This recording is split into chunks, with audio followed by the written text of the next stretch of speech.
土曜日なんかお持ち帰りが重なると天ぷらいっぺんに持ってかれちゃうので、天ぷらは多分6時半か7時に終わっちゃうんですよ。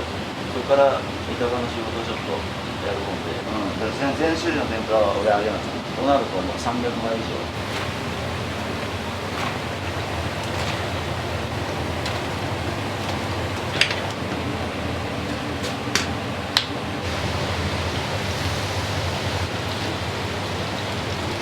支店の分分ける。港店の店長が休みの時は天ぷらさんからほとんど来るんだけど、足らんといかんで予備に持たず、大体あんまり余ってこんわ。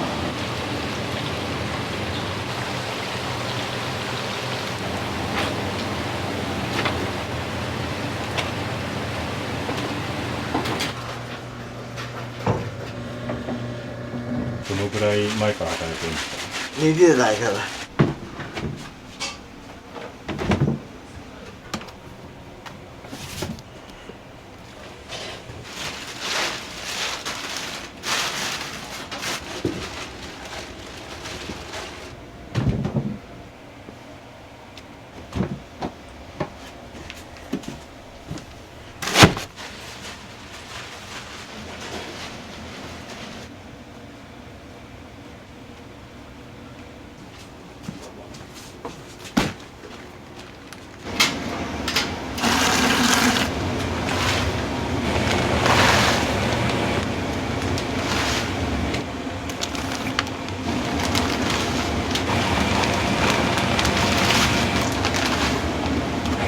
今日悪だもんで。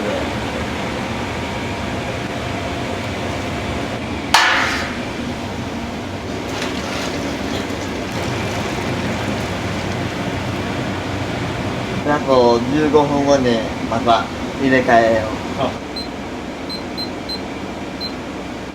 出汁の濃さが出るもんで。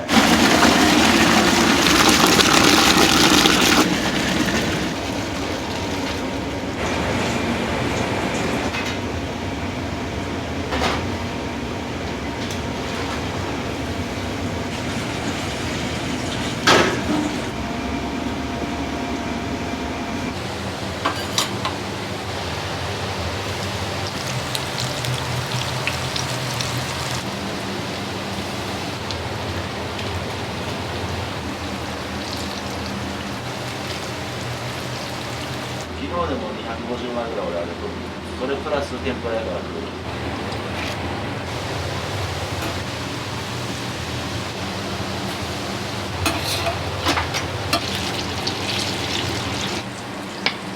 玉ねぎは早くから3日か4日前に玉ねぎあげると焼けちゃうんだから。でもう売り物にならんもんで、大体直近のやつを。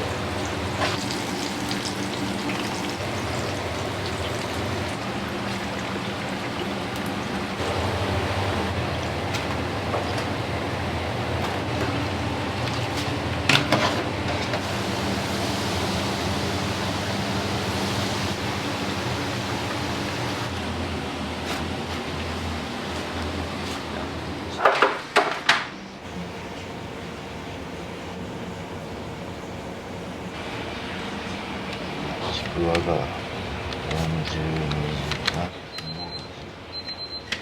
土曜日の方が忙しかった。この辺一番上の矢っていうのは何になるんですか？野菜、ちくわ、なす、かき揚げ、芋、魚もまだある。好きな天ぷらというかあったりしますか？まあ大体玉ねぎがいい。玉ねぎは夏湿気の多い時とか新玉が出た時は揚げた時はカリッとしてても2時間3時間後にはペラペラすぐで、あれは何ともならんけど。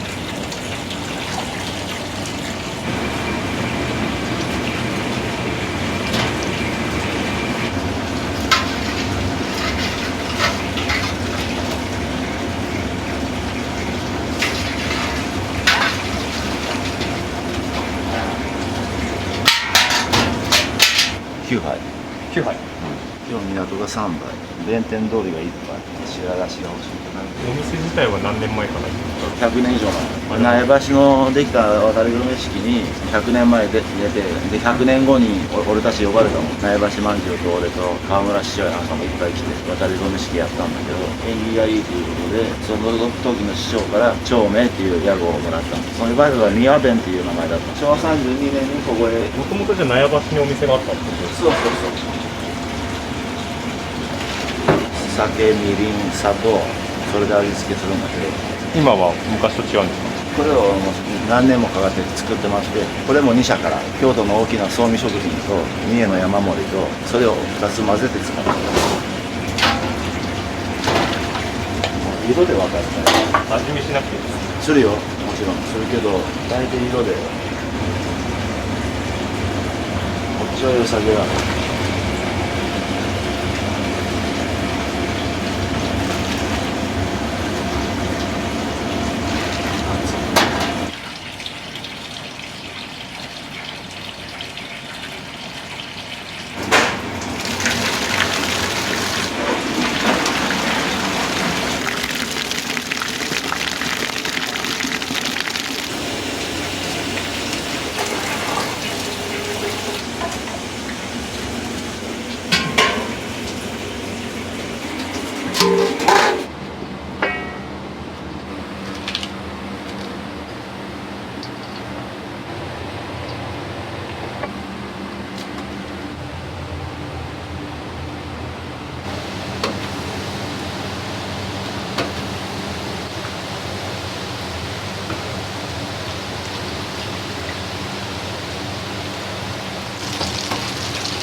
ヘラだけで丸くなるもんなんですか？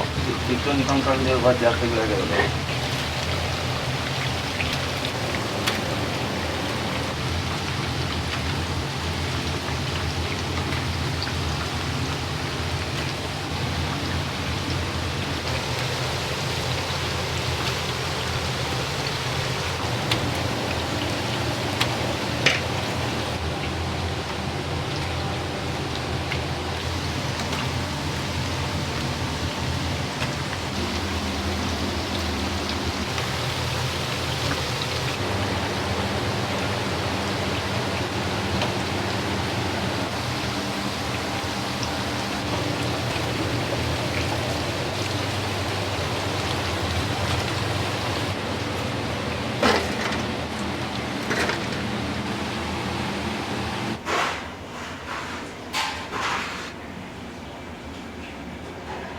うちは喉で食べれるのうどんだもんで、みんな硬いが今ラーメンでもちょっと柔らかめのがいいとか。とにかくミックスが大なりすぎとる。きしめん中華のミックスとか、今中途半端な時期だで、10月ぐらいにもラーメンなんて近い毎年。一番忙しいのは春先。今がそう変わらなくなってきたけど、昔はもう春先、戸を開けて商売できる時期が一番忙しかった。本店の方を引き継がれるお弟子さんとかはいらっしゃるんですか？いないんだわ、それで。後継者探してると、もう他のうどん屋でこういううどんないもんな。うちは天ぷらうどん1本なので。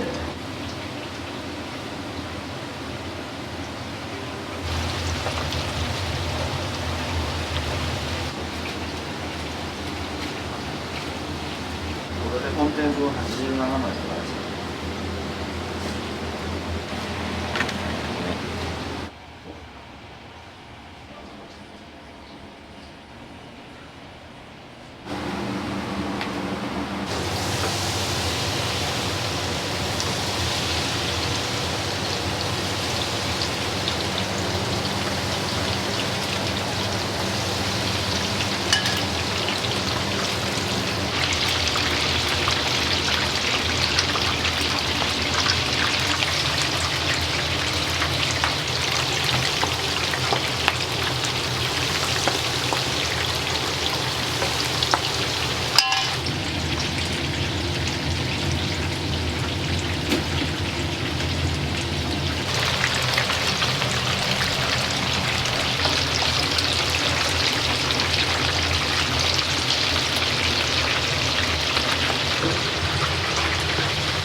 残念なけど照明層がないよ。透明そう沖縄から取っとるんだわ。大須に沖縄宝島っていう沖縄のショップがあって、そこから取っとるんだけど、たまに身が入らん時がある。台風だとかさ、あ資生堂が利用のために使ってる照明層。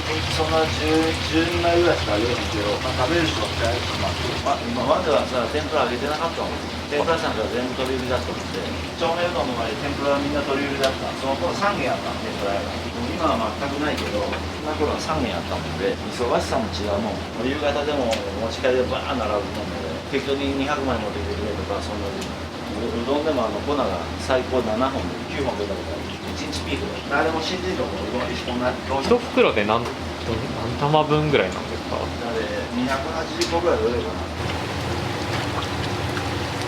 かき揚げだけは190度で揚げるので、10度だったり。そして宇宙とか中学ぐらいの時から中華ミックスって言うんだけど、その頃お客さんの要望でみんな始まったの。裏メニューみたいな感じから始まったって感じでメニュすか？ー表にはそのものもつながったの。そこからどんどん広まっていってみたいな感じで。その中でおまけにダメ押しにテレビ局が来たので、それで広まった。継ぎ立ちでしょ。今のかき揚げも最近始めたところなんだけどさ、油が汚れるの嫌だったんだ。今ぐらいのような、今日で19枚でしょ。はい。普通だと80枚近く揚げなかったんで、順番をどうするか、やりをさっきやっといて、他のもんで甘い油取るとか、そうすると綺麗なままだね。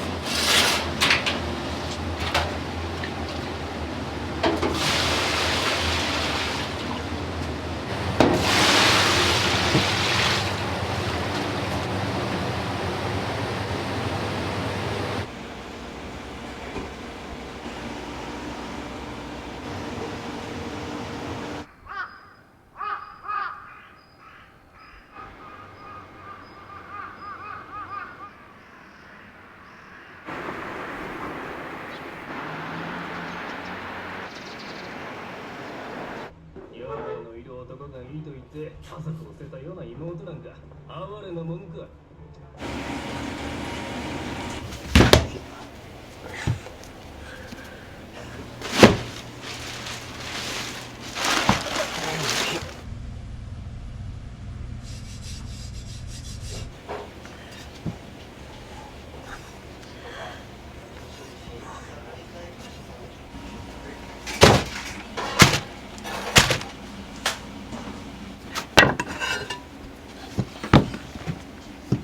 これも順番があってさ、この皮の方を上向けなあかんので。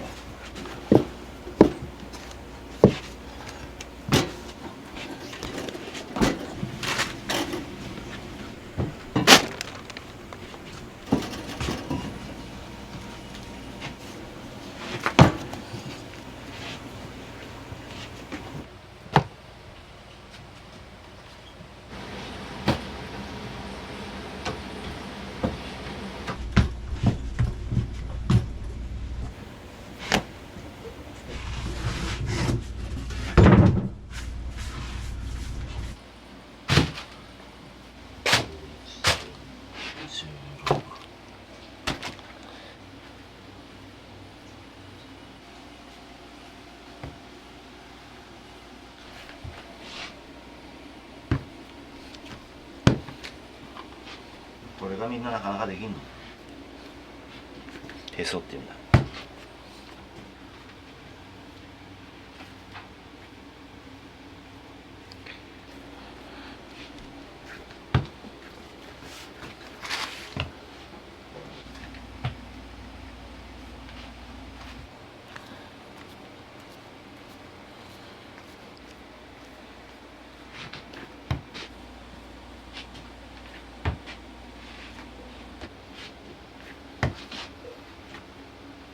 責任感だけでやっときたもんで、両親が生きとる時の仕込みは俺に任しちゃっとるんで、定時制帰ってきて9時過ぎ10時近くから親父は魚夜釣りとかさ、ボーリングとかそういうのが好きだもんで、親父をこうやって遊んでこいって、自分は自分でカラオケが好きだもんとかピアノ弾いとったり。よし、しまうね。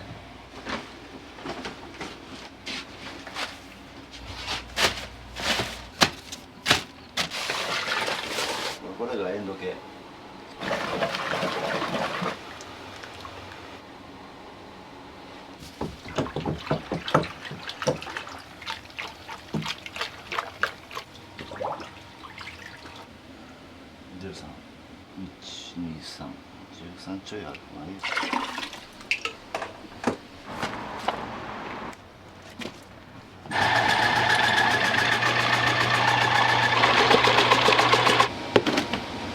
ネギは1日何本ぐらい使われるんですか？最低でも大体3箱ぐらい夏場とかってざるそばとかはい逆に使うんで結構取っちゃいますね。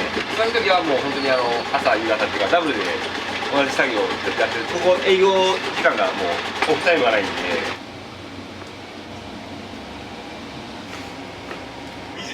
膝関節に働きかけ1ヶ月分5900円。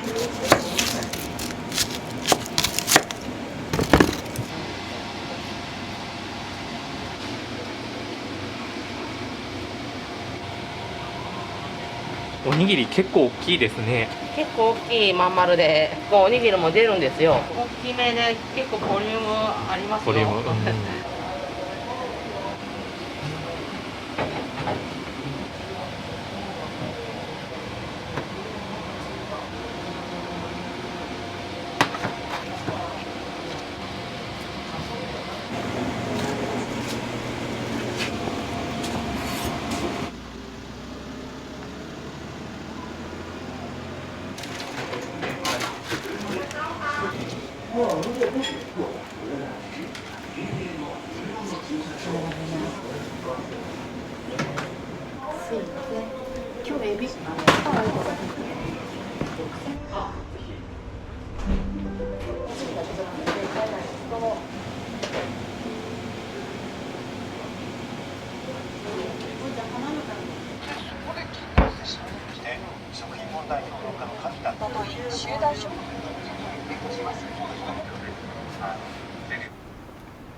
大ルルのはい。卵もらうわ。卵です。はい、お待ち。大ジャルです。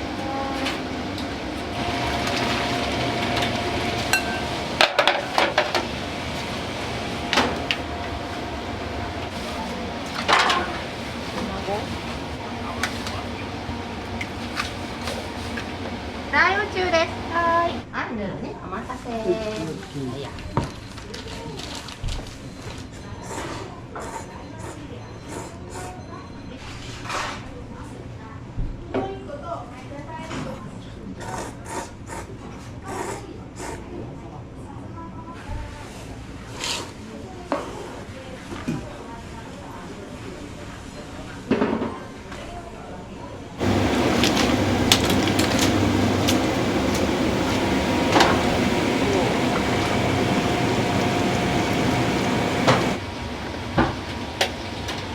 はい、お待たせ。みんなで。お持ち帰り。はい。だけでまずね。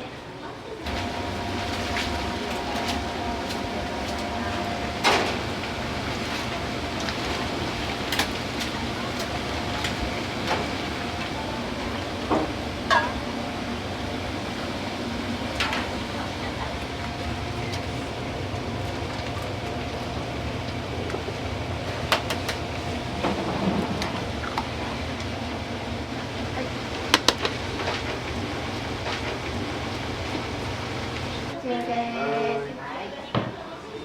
はい、かな。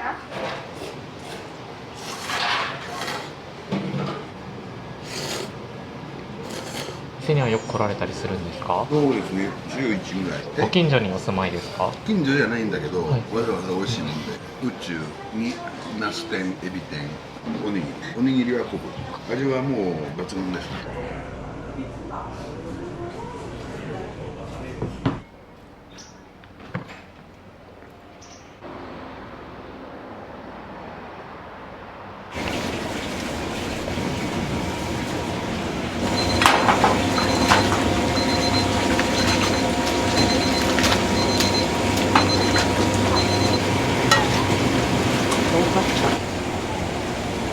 いや。ち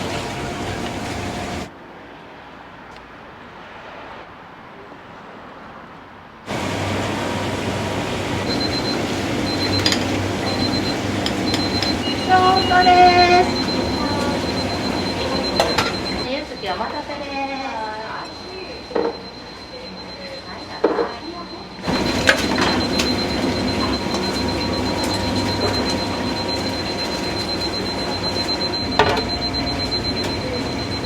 大中華です。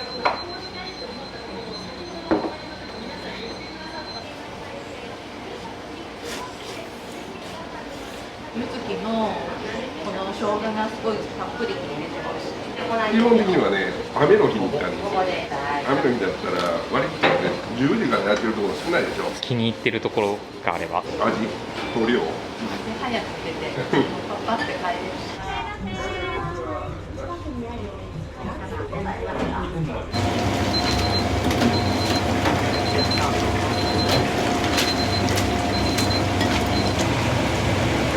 お願いします。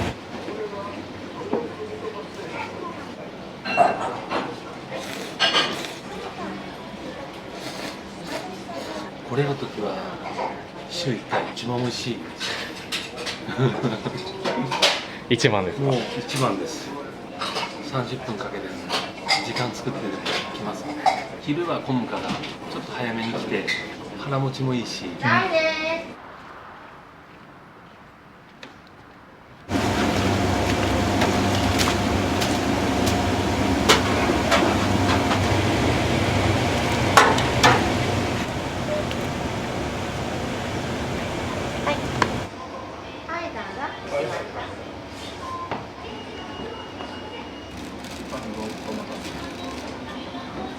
ここにラーメンがあるんで胡椒にした。うどんの時は一味だわね。一味。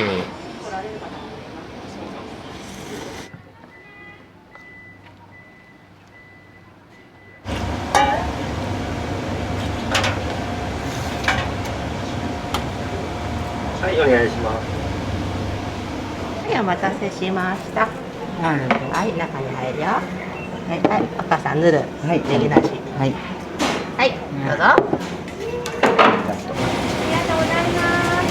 はい、いただきます。はい、お待たせ、大宇宙です。いいですか。はい。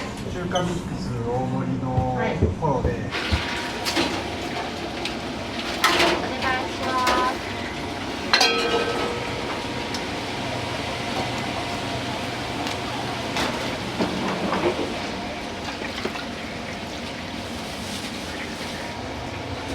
はい、お願いします。大宇宙のバラです。入ってますよ。いらっしゃいませ。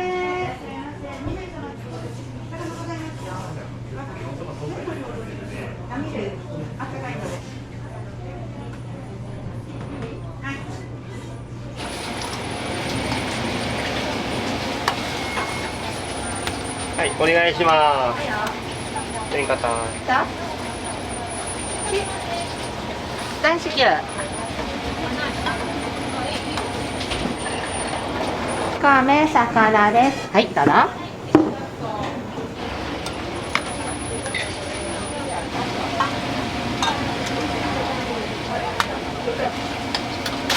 はい、お願いします。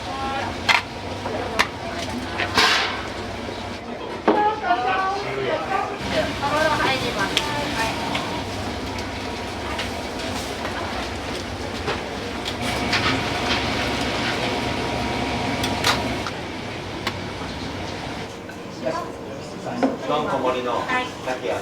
どん大盛りのかき揚げ。はい。ちょっと温かいですいいですか。はい。あ、ぬるでして。ぬるで。大丈夫。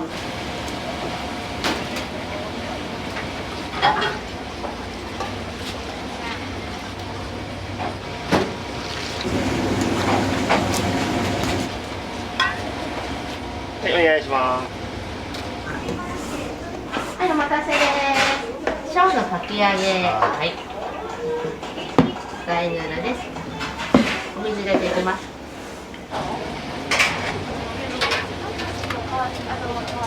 はい、お願いします。お待たせしました。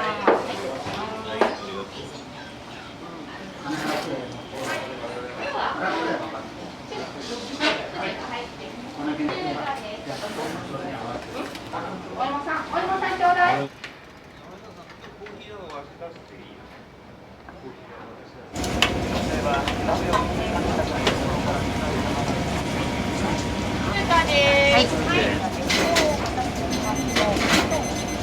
今日2杯ごぼうカットです。小そばコロです。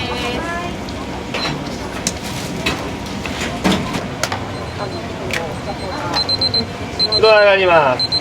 お願い。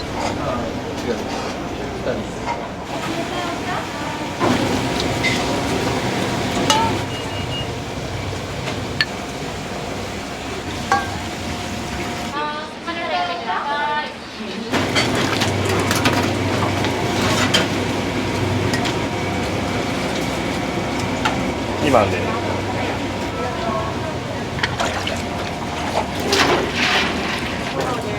はい。小そころ。はい。はい。はい。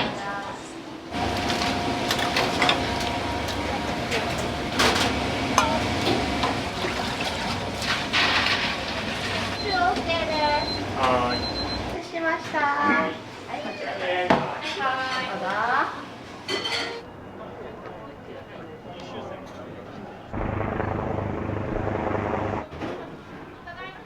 大吉シチューです。中華4人に入っとるの。どこです。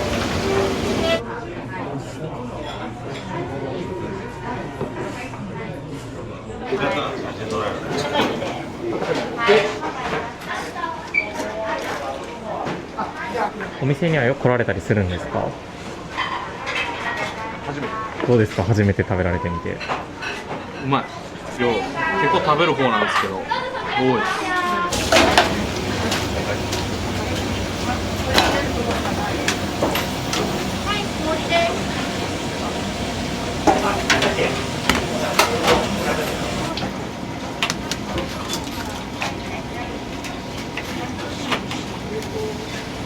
はい、お願い。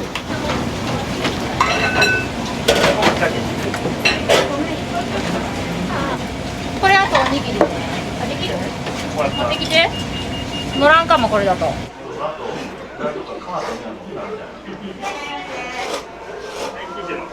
グレと昆布と鮭。お昼からもお仕事頑張れそうですね。いや、動けるかな。かき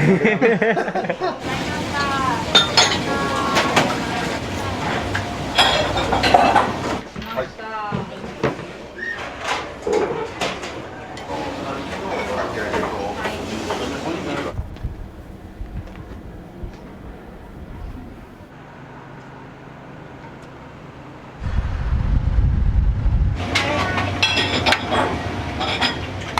お願いします。3番です。はい、お願いします。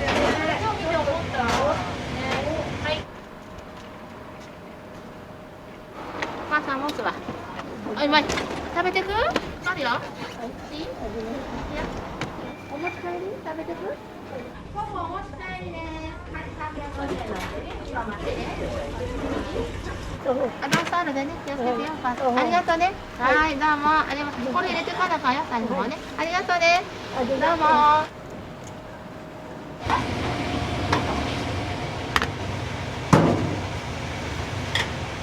はい、お待たせしました。薄味の野菜です。すいません。はい、薄味ね。はい、小のかき揚げです。はい、どうぞ。すいません。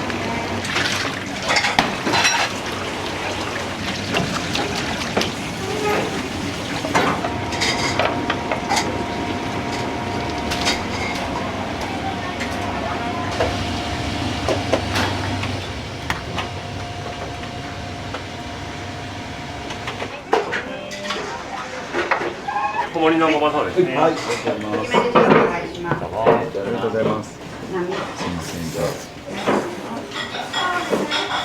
週に1回は来ます。週1回ぐらいですね。何が食べたいとかっていうと、こちらのおうどんで。お出汁とか、最初の美味しいので、お値打ちでね、お口に合います。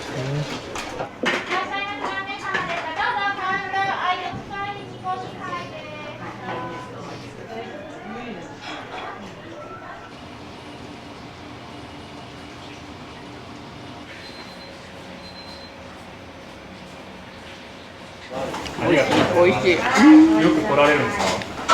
よく来るよ。もう何十年なの。何十年なの。麺類が好きだでね。これが好きだ。そうそう中華だね。あんたは中華だけど、私はうどん。好きだもんね。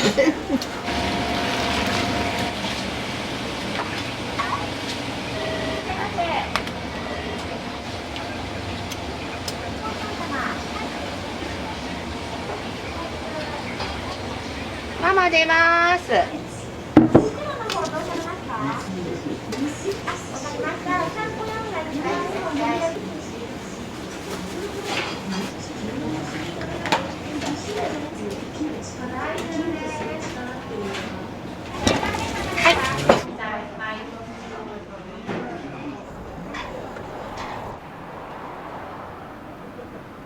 こちらこちらで。かき揚げです。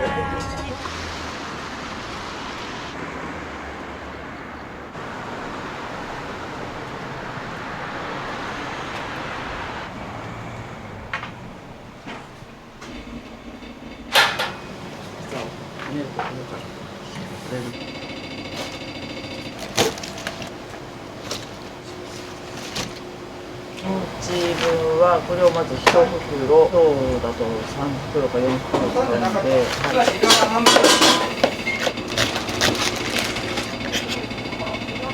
それを剥がすのが大事。平成2年に結婚しましたんで、33年ぐらい、誠屋さんの一人娘のとこにと結婚したということで、家族5人いるんですけども、4人はみんな本当に誠屋さんと結婚していいのって言って、でも最初からね、その後を継いでくれとかね、おじいさんもおばあさんも何にも考えてないし、大変だよって、飲食は私たちの代で終わりましょうとぐらいのつもりで悠然と構えてやってたみたいですよ。で、お店継がれたのはもうそこから結婚されてすぐ継がれたんですか？いや、なんか8年ぐらいはサラリーマンやってたんですけど、あ、そうなんですね。はい、そうそう、一応金融機関に勤めてたんですけど、一応信用金庫で勤めてて、で口が達者になったっていう。かまぼこもね。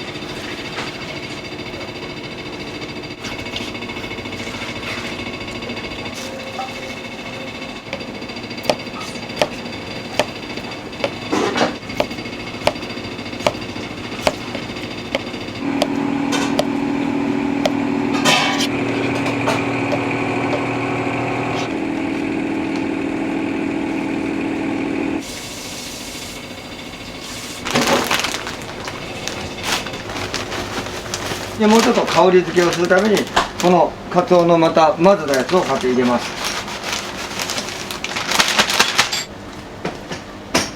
約これで15分間ですね。こう取ればよく澄んだ本当に美味しい出汁が出ますよっていうのが。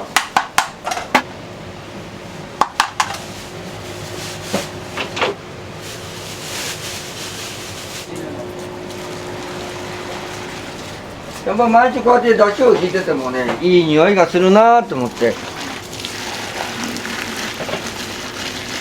返しをこの一番出汁の美味しいうちのカツオで割って準備をしておく。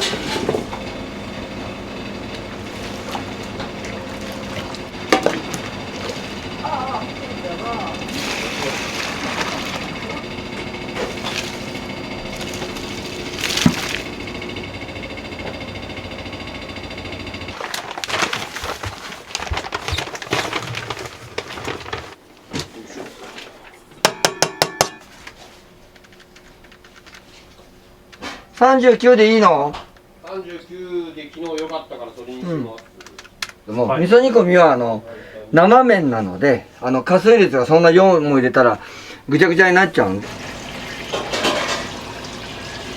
お願いしま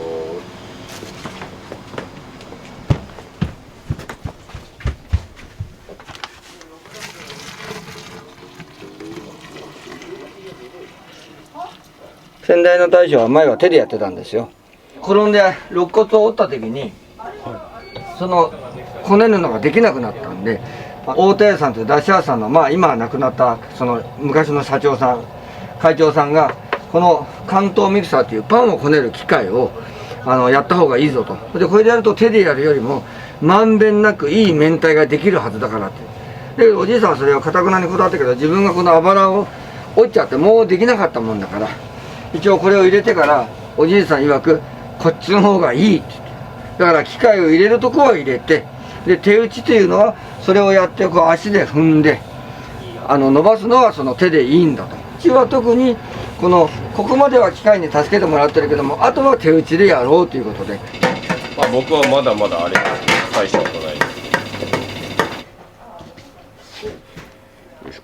ちょっと粉調整して入れて、ある程度踏んで混ぜてこう水と粉を合わせていくとこう馴染んでいって、で最終的に時間を置いて寝かすとしっかり綺麗な多分皆さんが思う明太になるので、ここからまた調整していきます。だからまだちょっとまだらなとこあるんですよ。ここから鳴らしていきます。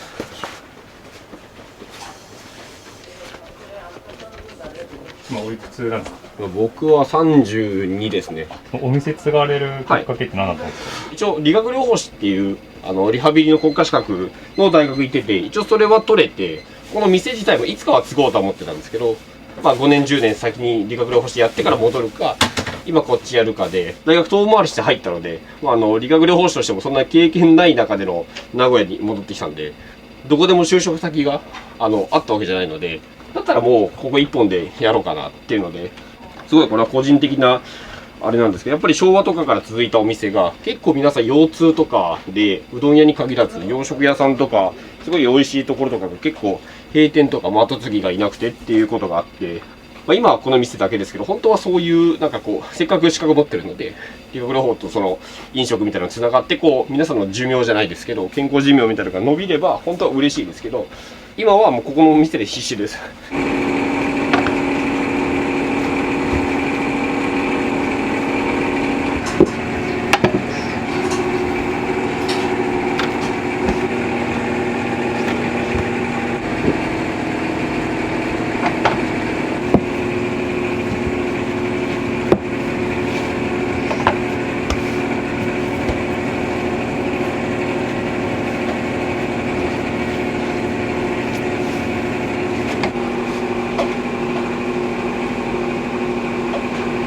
並んだってありますか？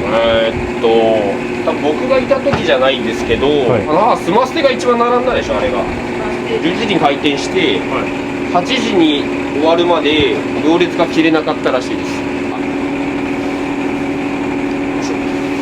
っぱりうどんの中のグルテンをしっかり水と合わせてあげることでしっかり定着して、そこで時間を置くことでまたグルテンが強くブリッジが強くなっていくので、やっぱり置く時間とその混ぜ方っていうのがすごい大事っていうのはそこで改めて感じたので。まだまだ知識的に未熟な部分もあるんですけど、なんか少しずつこう、ブラッシュアップじゃないですけど、ちょっとずつでも良くなればなとは思ってやってますけど、正直まだまだ未熟で、日々こうやりながら、話も聞きながら、毎日状態見ながら、一つでもいいように。すいません。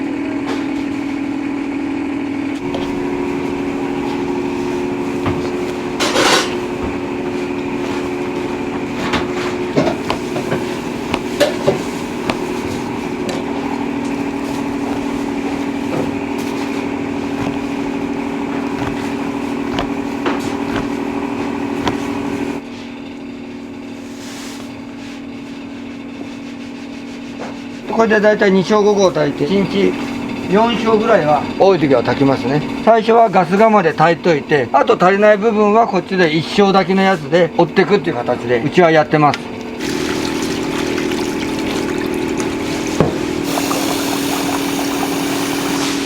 こっちがなくなり次第みんなバイトの方にはなくなったらなくなったって言いでご飯危ないですよって言ったらもうこっちをすぐたくさんのご飯をこれで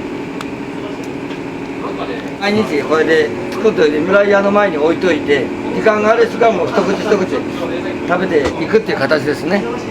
それを混ぜといてみんなが時間がある人が食べて、これも大田屋さんが美味しい海苔を持ってきてもらえるんでこういう感じですね。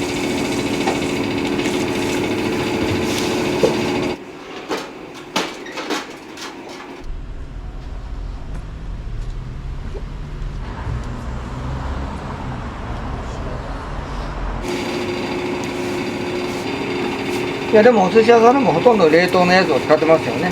こんな美味しいエビを使うのはどこだっていうことで魚屋さんが言ってた作家の村上春樹さんいるじゃないですかが2、30年前に来て食べたらしくて、この時のことを本に書いて、で最近このことでノーベル賞関連で取材があって、このエビ美味しかったって書いてたので、その日からずっとエビがいっぱい出るので剥くのが結構大変というか、やらないと回っていかなくなっちゃう。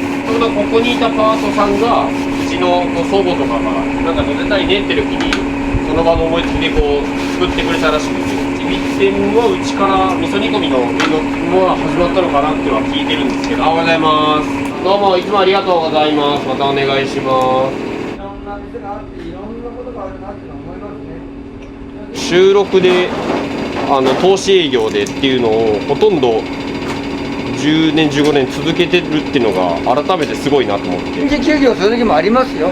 でも基本は絶対休まない。総裁以外で多分体調不良で店閉めたこと、風邪ひいたとかね、僕の知る範囲ではないと思います。僕この仕事量で2人で体壊さずにやってるなっていうのが、僕はそれが一番すごいと思います。それだけは他の人に多分負けないんじゃないですかね、うちの店は。2人は本当に平日でも休日でも本当ずっと同じことやり続けてるので、そうなれるように頑張ります。まだまだ未熟なので頑張ります。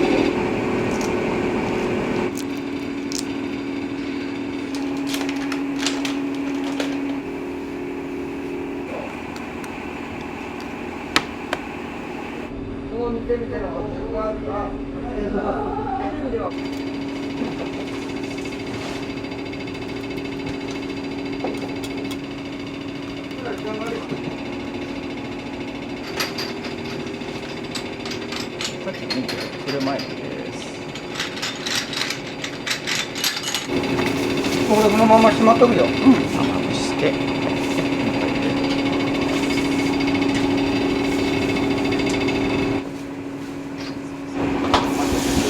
土台を作って衣の大きい天ぷらを揚げたいので、包み込みに中に入れてもとろけない時と。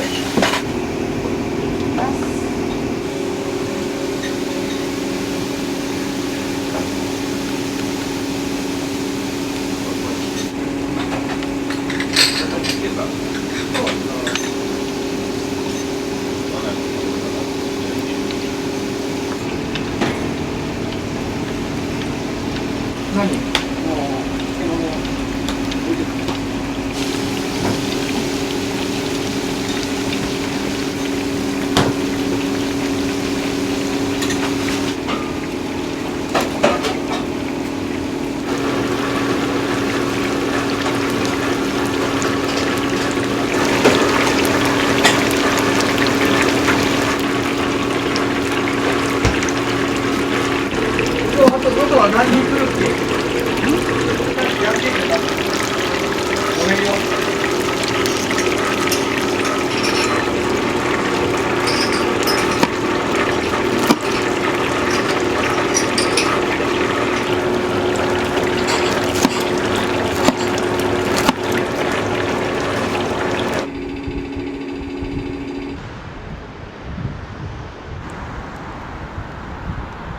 は7654で指示しながら、ごめんなさい、お回りください。ごめんなさいね。どういう順番ですか？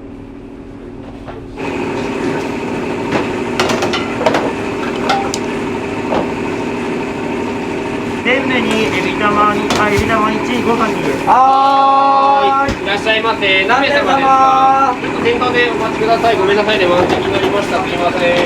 ところにございましたらお決まりになりましたらお伺いします。ちょっとすいません。最初ちょっとバタバタしてうどんが茹でれないのでごめんなさい。はーい。ちょっとうどんが茹でれますらお願いします。何個ぐらい？1個。1個。ちょっと最初混雑しておりますので、うどんがちょっとお時間かなりかかってしまいます。味噌煮込みの方でよろしくお願いします。お待ちください。うどん。はーい。どうぞ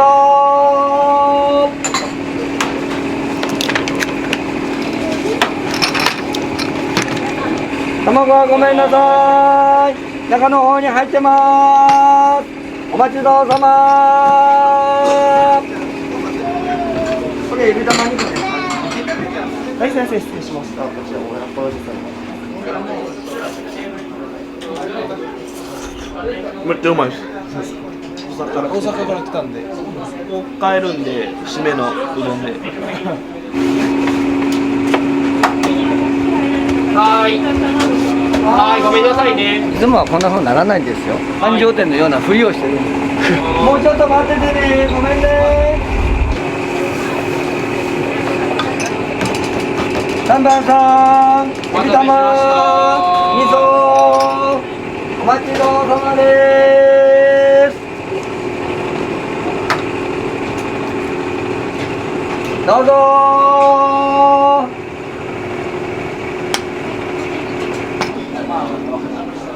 お待たせしました。エビ玉のお客様。はい。はい。こちら味噌煮込みになります。提供の方失礼します。俺の終点席ふさわしい。4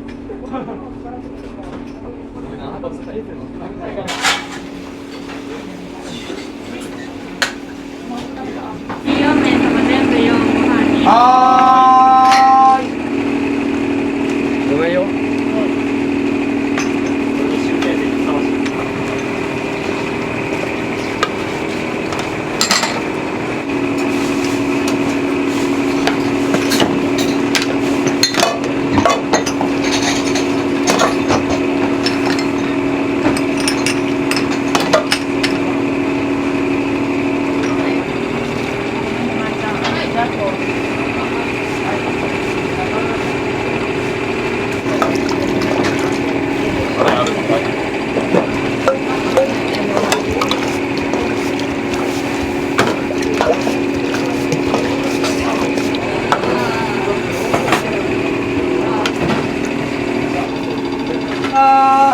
全部が2個にエビ玉です。はい、お待ちどうさま。しました。どうぞ。卵はごめんなさい。下の方に沈んでます。できる作ってください。お待ちどうさま。これが1番さんの卵2個です。はい、これがラッキーの1番さんの全部入り。はい。ありがとうございます。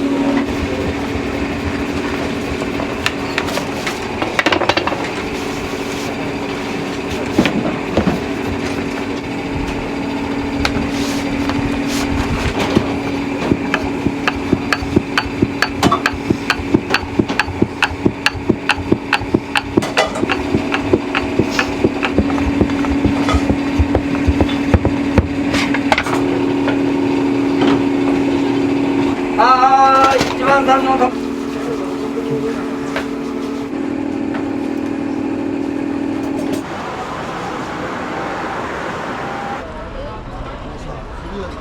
ちらお席どうぞ。3名様。はい。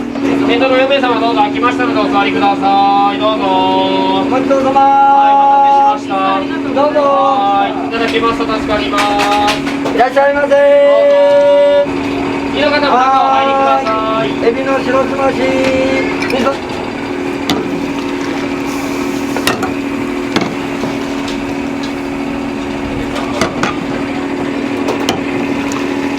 りがとうございます。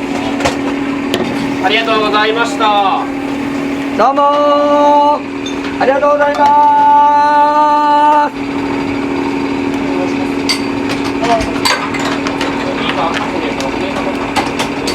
お目玉のお玉用の椅子一つ出しましょうか。外でお待ちの方、中どうぞ。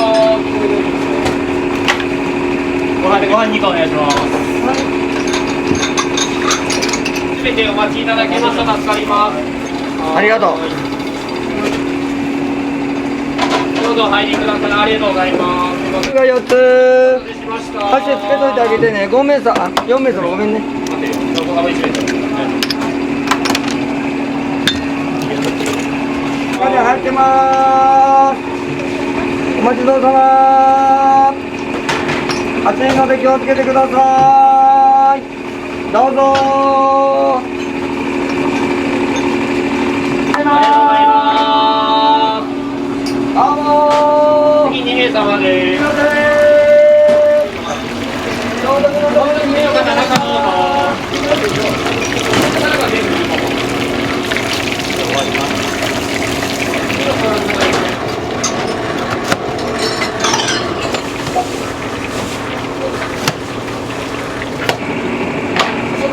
どうもありがとうございます。どうもー。全部柏3番さんエビー。では次の2名様、あちらの置いた席へどうぞ。席打って1枚札とか入れといて分からなくなっちゃうから。もういいよ。お待たせしました。エビ味噌と卵味噌ですね。エビのお客様。はい。そう、気をつけてくださいよ。も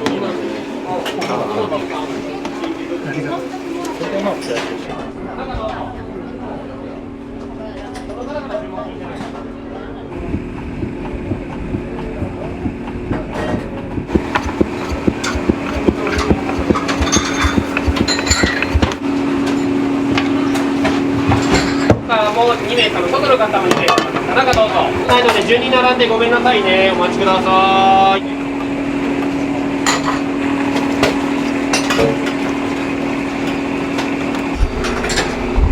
はーい、全部でーす。お待ちどうさま。はい、どうもありがとうございます。おでこめ弁当お願いします。ごめんなさいね、後ろ味噌煮込み通りますのでお気をつけください。お待ちどうさま。親子大好き。親子エビー。どうぞ。すいません。お待ちどうさま。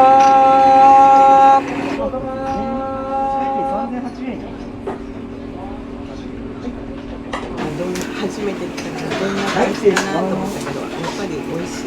味噌感もすごいかなと思うけど、そうなんですね。美味しいです。初めて。あ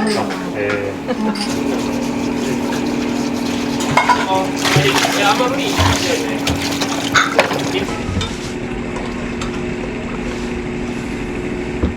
来てくれてありがとうございます。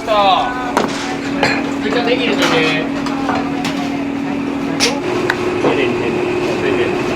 大丈夫。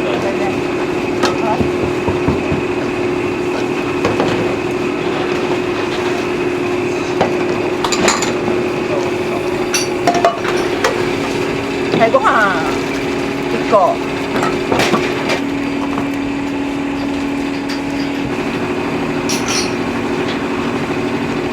まだ美味しそう。ありがとう。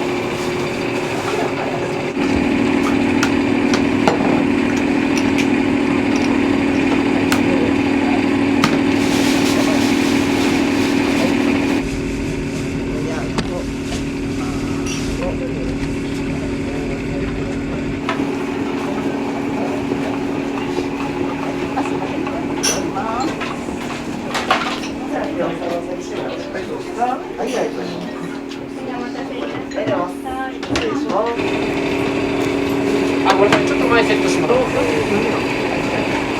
店頭の方、親子に行こうか。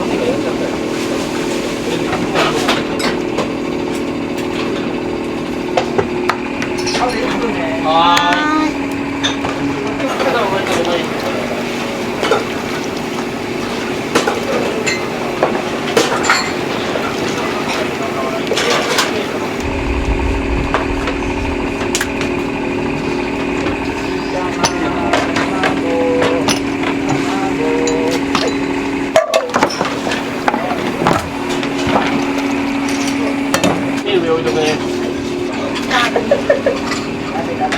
ざいます。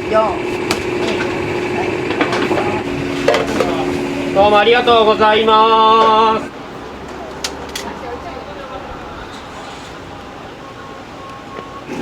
先頭の方はテーブルお待ちですよね。はい、ごめんなさい。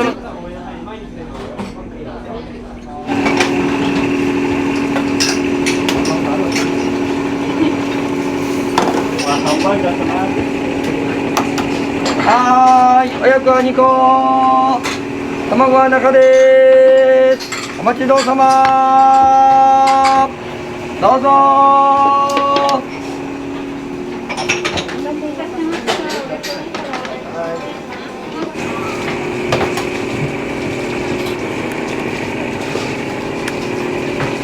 どうぞ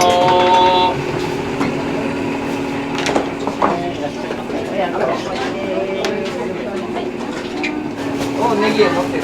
チリ玉と。これが朝やってた悪いやつをネギ出しで。明日ある程度伸ばしてからやらないと疲れちゃうんでっていう感じです。ありがとうございます。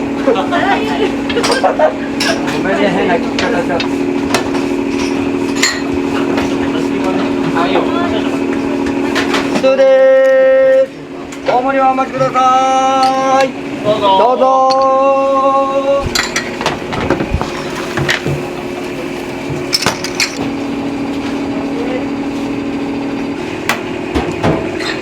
お待ちどうさま。どうぞ。暑いので気をつけてください。どうぞ。どうぞ。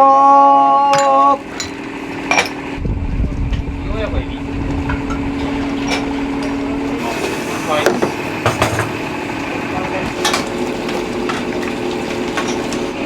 最初。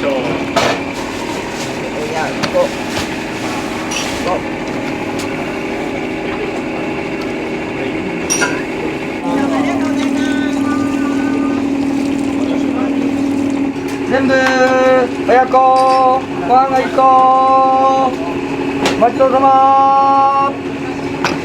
よいしょ。はいさいもありがとうございます。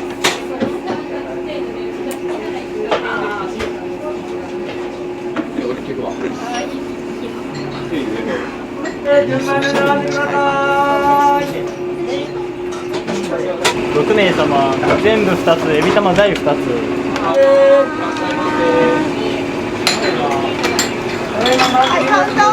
いよ、いいよ、出して。エビ玉大師とお出しお願いします。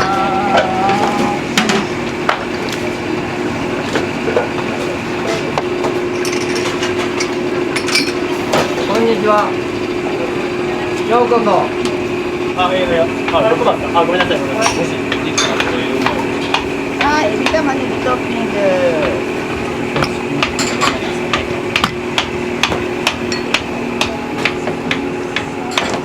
失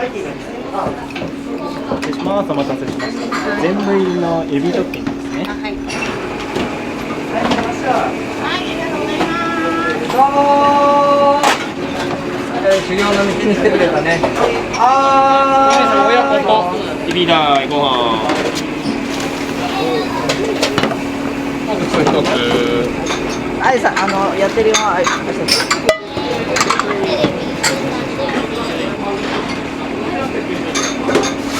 はーい。ありがとうございます。全部。はい、エビ玉ねぎ。これはノーマルな全部。誠屋さんの良さって何かあります？出汁が効いてる。あと不揃いな麺。どうぞ。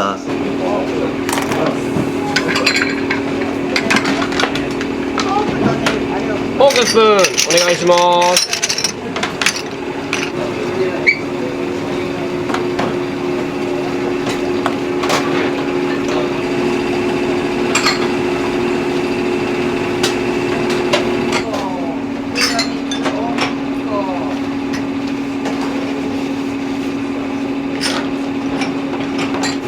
大丈夫？はい。大丈夫。次あるんで。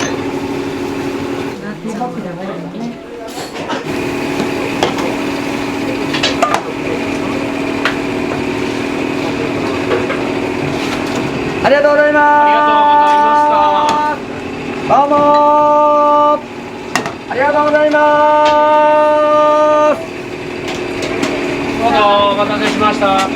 お待ちどうさま。にメニューございますのでお決まりになりましたらごめんなさいね。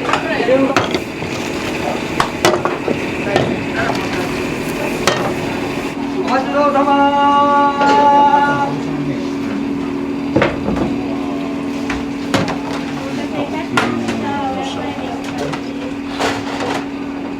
はい、今日長く入ってくれますよ。本当に？はい。そうなの？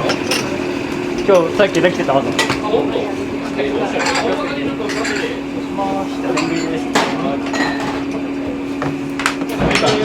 ちょっと後で見てみて。5時以降でいい。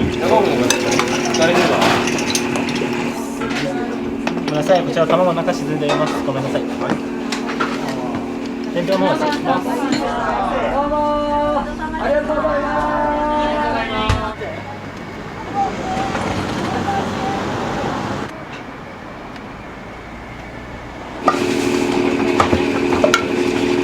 はい、ありがとうございます。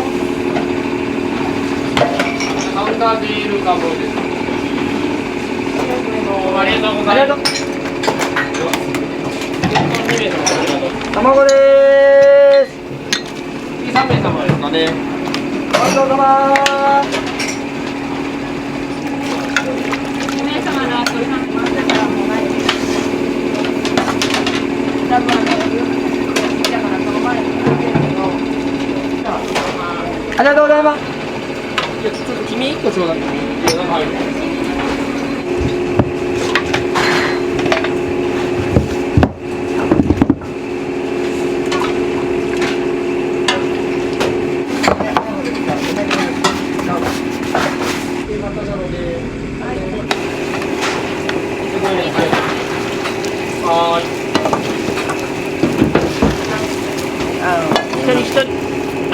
捨てといて分かってください。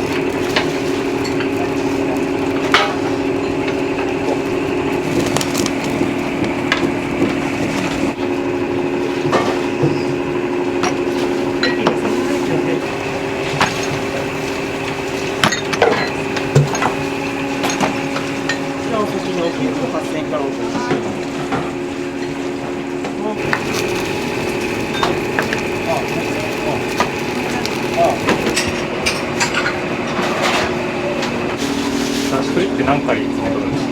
まあ大体時間見ながら、今日は多いですね。1回のだって大体50人分ぐらいは予定してる。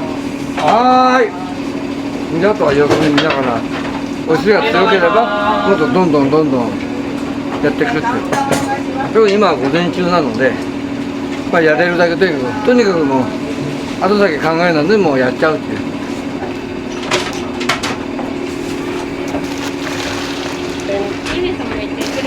あ、今の方ね。はいはいはいはい。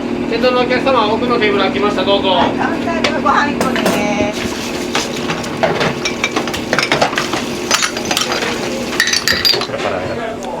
メイトはい。よく来られるんですか？よく名古屋の煮込みは硬すぎるというけど、ここはすごく私に合うんだよね。知り合いの方が大阪の中に来ると必ずここを連れてくるんですよ。もう昔からそうだけどね。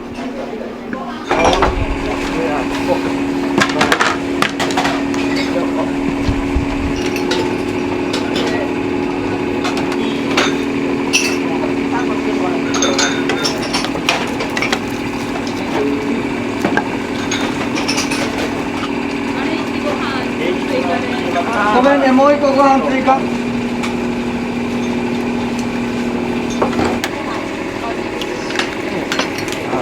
これだった。はい、全部。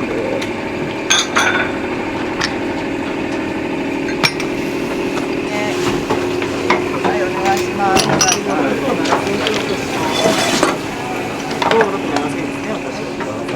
ごめんなさいね。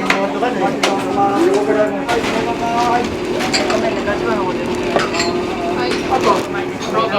はい、ではないでごめんなさいね、お願いします。まだご注文お伺いします。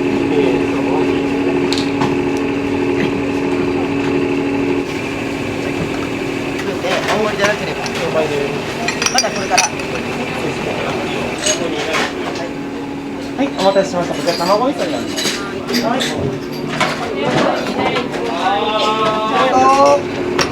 はいよ。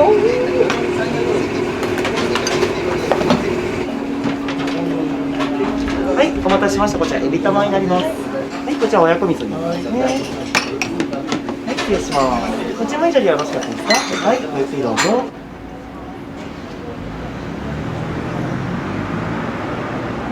また今度さ、踊り見せてね。OK。Thank you。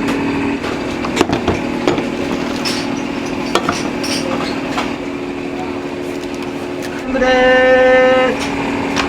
ごちそうさまー。はーい、全部でーす。ごちそうさまー。はい、ありがとう。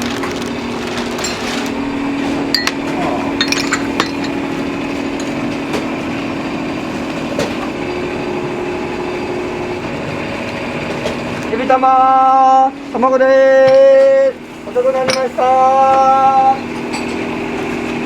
ごちそうさまー。どうぞ失礼します。お待たせしました。全部入りになります。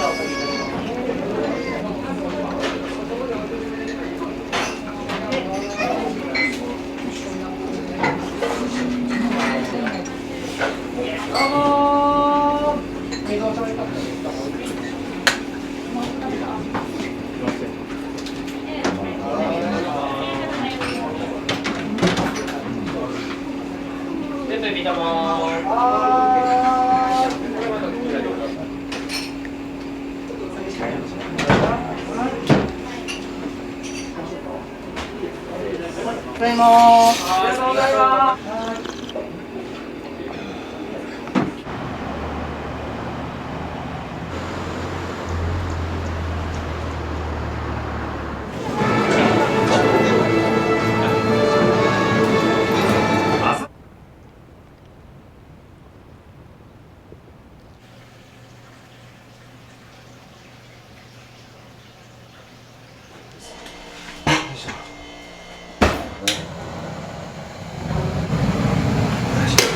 この地方ってやっぱ室味なんで、室味使ってやってますね、うちはね。よ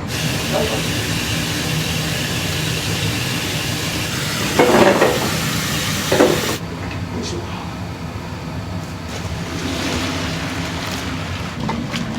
よいしょっと。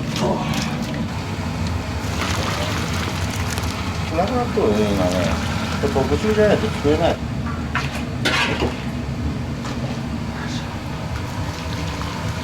だし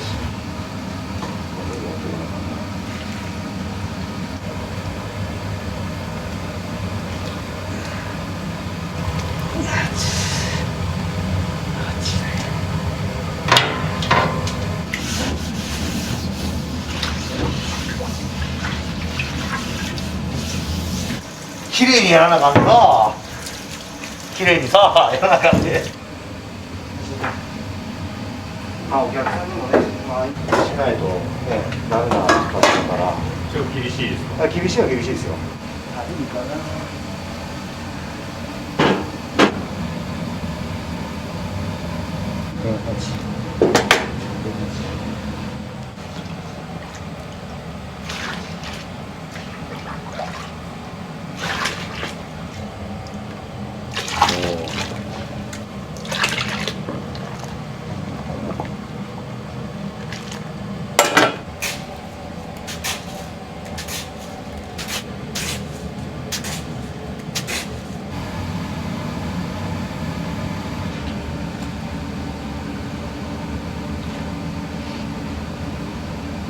定量決まっててもさ、やっぱり味がたまりの具合とかで微妙に変わるんで、これが一番難しいですよ。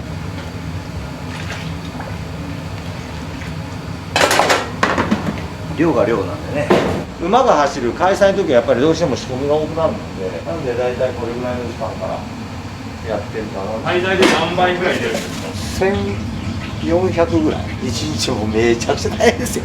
もうずっとお客さん並んでるっていう状態ですかね。5時間ぐらい列が切れないっていうようなぐらいのレベルで、はい、コロナの前は最終レースが終わって閉店だったんですけど、まあ、コロナ後からは一応3時閉店なんですけど、馬が走る時はまあ最終レース、今日も4時半ぐらいが閉店になってます。だいたいエビをですね先揚げしとくんですよね。どうしても数が出る店なんで、昨日の夕方から解凍してて、今日はどうだろう、180尾かぐらいあげますね。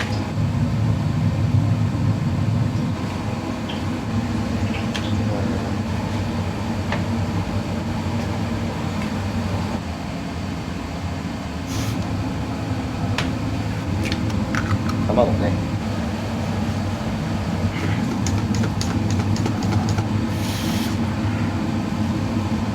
それがすげえとね、揚げるとね。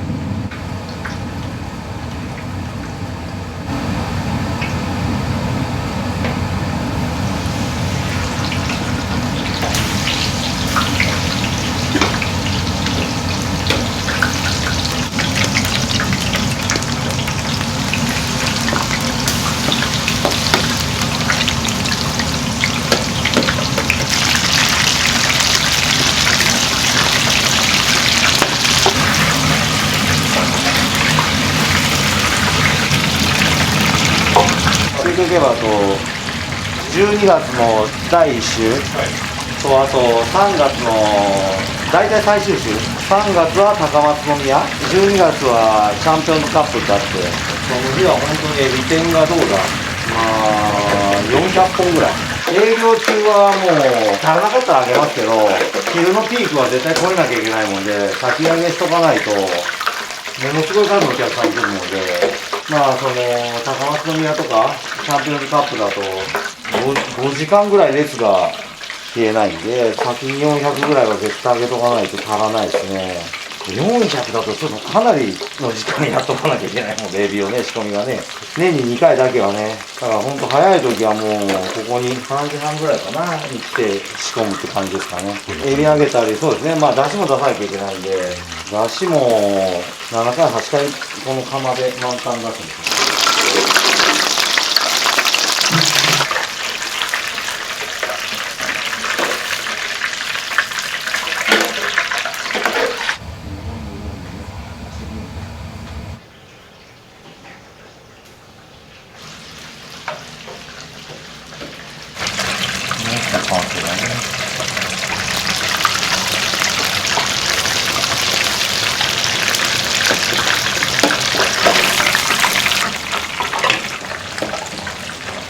継いだのが38なんですよね。その前サラリーマンだったんです。実家の手伝いはしてたから、麺の仕込みとか実はまあ教わってはいたんですけど、親父がちょっと年というか、まあこのままやったらもう店なくなっちゃうよみたいな話になって会社辞めて、あと継いだって感じですかね。赤と白って今言ってるんですけど、うちはたまり料理使っただしが赤で、白はまあ白料理使っただしで、これはだしそのものなんで白のだしは今から再度出します。たまりで味付けたのがこちら本だしになってます。だしが選べる。そう、赤か白かって言って、まあやっぱ赤が美味しいもんで、うちはやっぱり赤はぜひ食べてもらいたいなっていう感じ。昔ながらの名古屋の味だから、色は濃いけどさ、その別に食べても喉も乾かないし。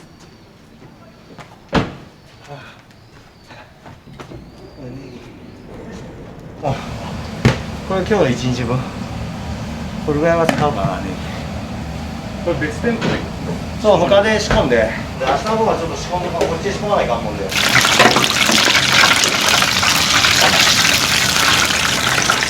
殻抜いて、背わた抜いて、エビを伸ばしてちゃんと。それはスタッフの方が。そうそうそう、それは他の店で。一人でやったら一日。いやいや、死んだよ。昨日も寝たのも何時間かな、1時半だもんね、寝たの。開催の時はね、3時間とか4時間ぐらい。他の店もあるもんで、どうしても。他の店の仕込みもあるからさ。平日とかはいつもどの店舗にいらっしゃるんですか？まあ、人がいないところにいるんですけど、一番多いのはやっぱメルサー高いです。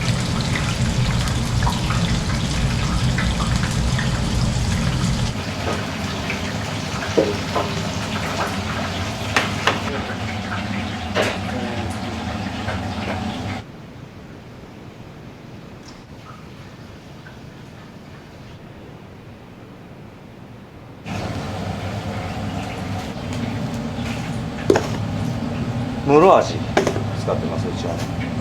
結構入れます。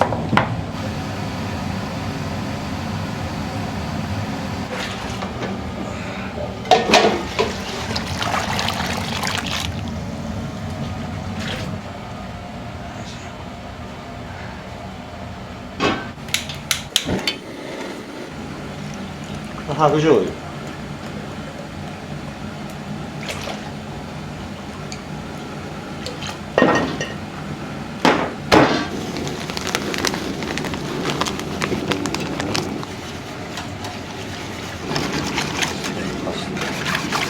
うちが頼んでるマルショーさんでずっと使ってるやつだね。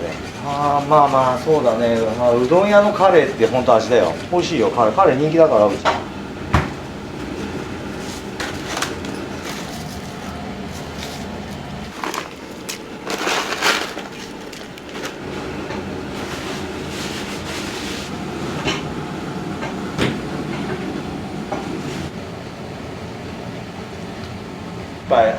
8人となんかそんなようなところが一発の名の由来。あ、そうなんですか。そうそうそう、一か八かじゃないんだよね。まあ競馬場で一か八かだでまあちょうどいいんだけどね、うちは。しかも僕誕生日1月8日だったんですよ。一発で一発生まれだからやっぱやらないかんなみたいなね。でもそばアレルギーなんですよ。だからもうきしめんだけに絞って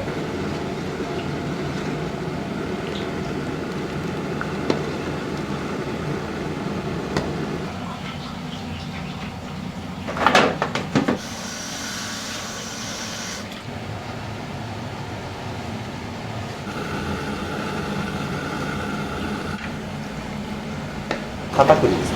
カレーラーとろみつける。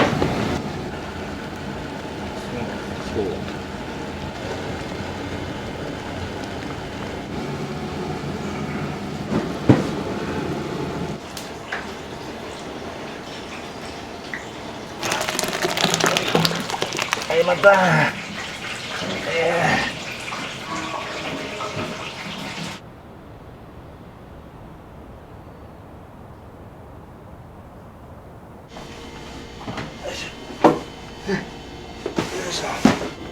ギュッと締めたわけで。よし。よいしょ。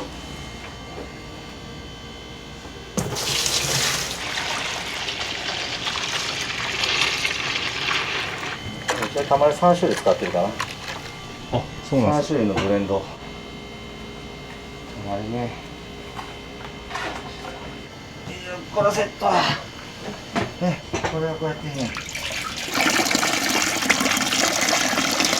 麺ってどうされてるんですか？麺はね、店によって違うね。ここはもうもちろん冷凍麺じゃないと回せないもんで取らさせてもらって鶏麺でやってます。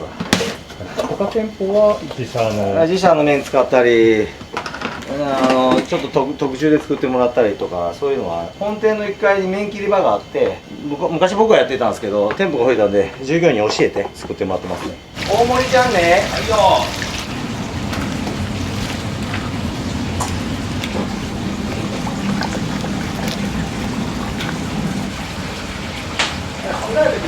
よ。先生出るよ。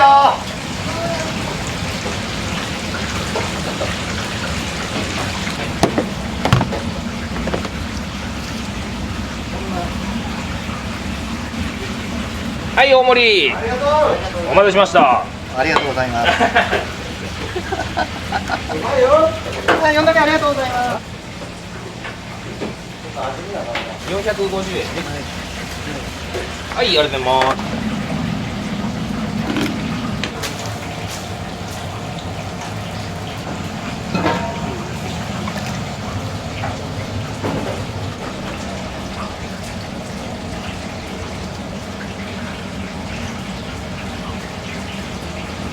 きしめんです。大地、お待たせ。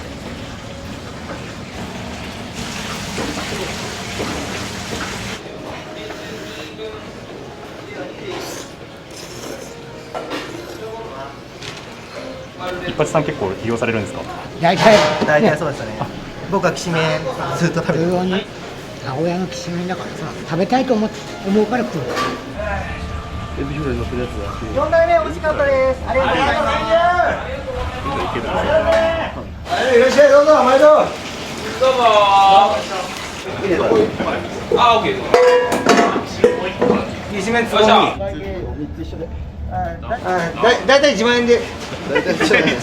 大体が。ちょっと待って。650万円ね。はい、ありがとう。どうもね、センキュー。ありがとうございます。ありがとうございます。きしめん3つ。ひな3つよろしく。3つよろしく。ありがとうございます。では、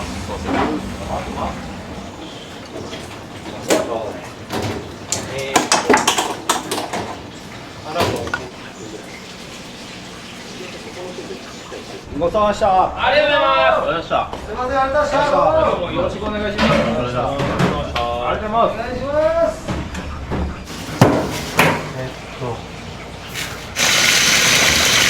おはようございます。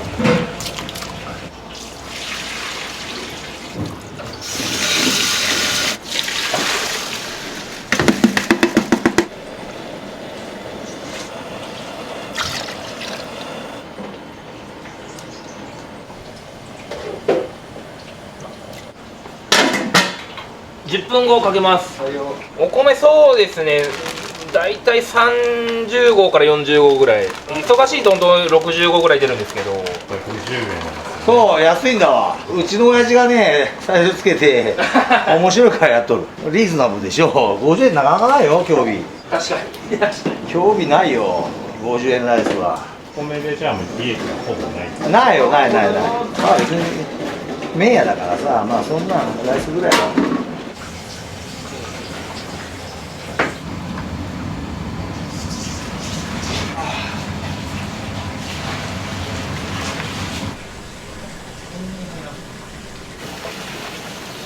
それ大きいやつ入れといて。そうそうそう、あれちっちゃい。足りそうな気すんだわ。一回多めでいきますいいですか。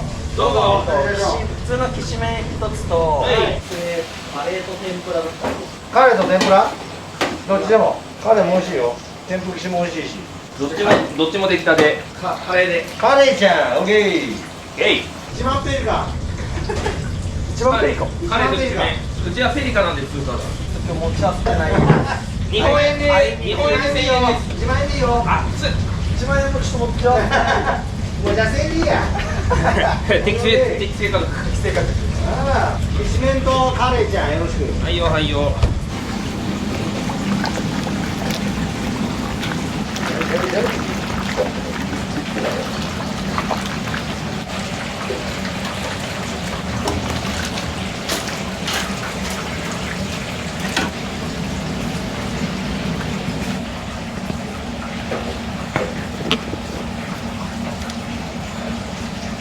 まずきしめん。1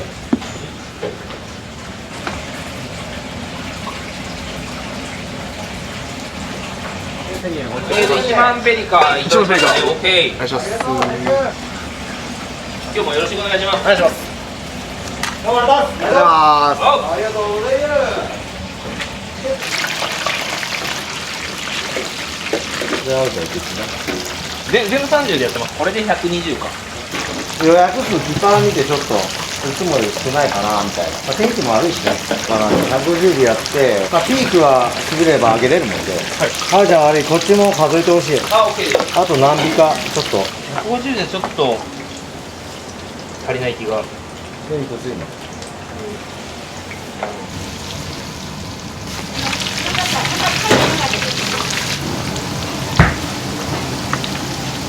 こちら2ね、オッケー。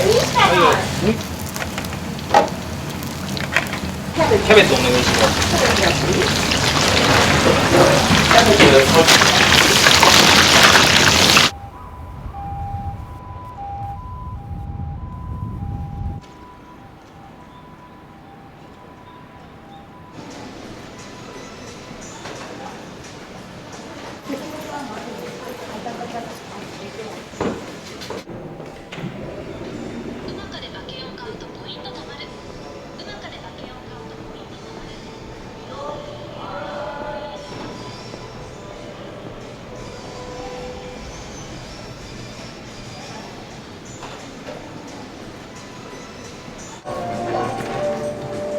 朝外れよ、注意しろよ。はーい。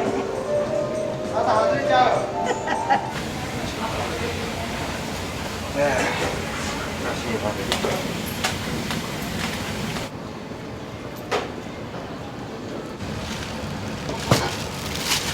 お疲れ様でした。行きます。ありがとう。波動エンジン点火よろしく。はいよ。喧嘩ありがとう Thank you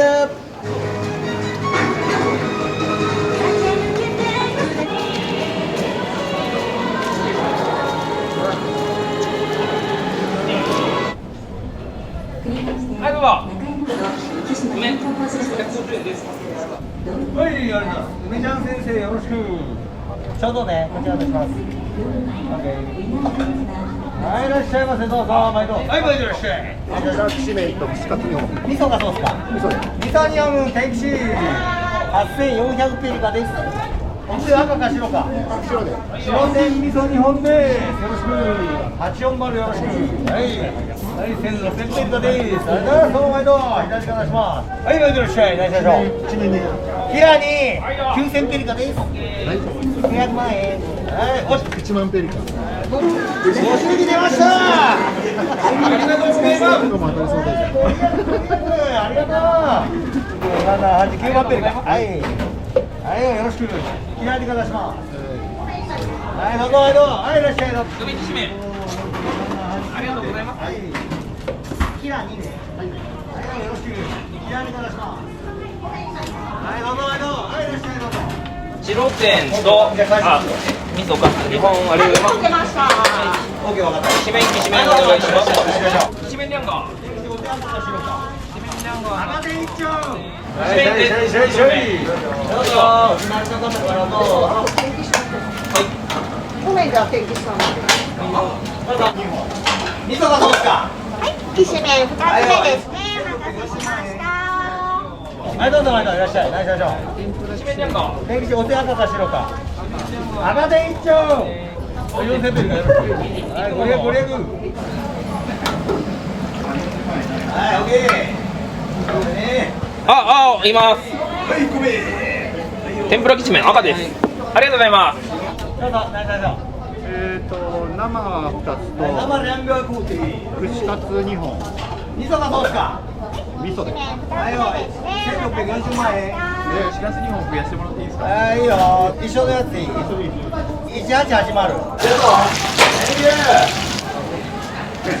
いいけど。いいですか、いいことありますよ、今日。得すんどるで。いいことしたで。いいことしたで。ありがとう、ありがとう。得すんだで、これ取ってって。ありがとう。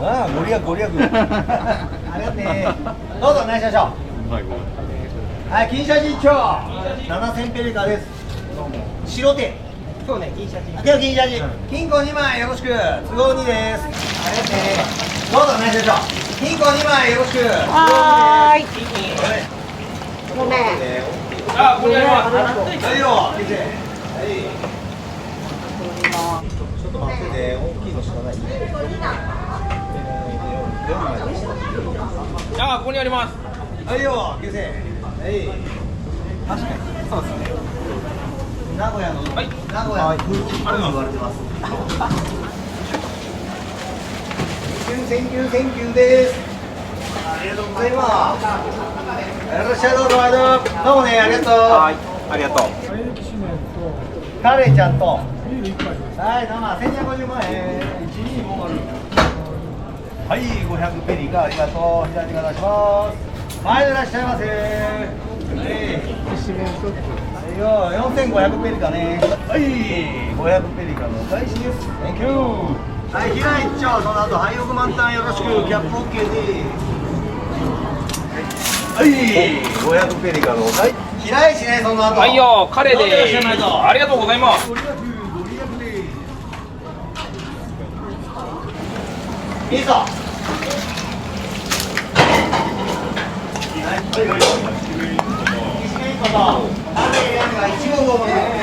きしめんです。お待たせしました。ありがとうございます。きしめんの大盛り2つ。カレー大盛りヤンガー1400万円。お釣りあるかなしか。大きくしてよ。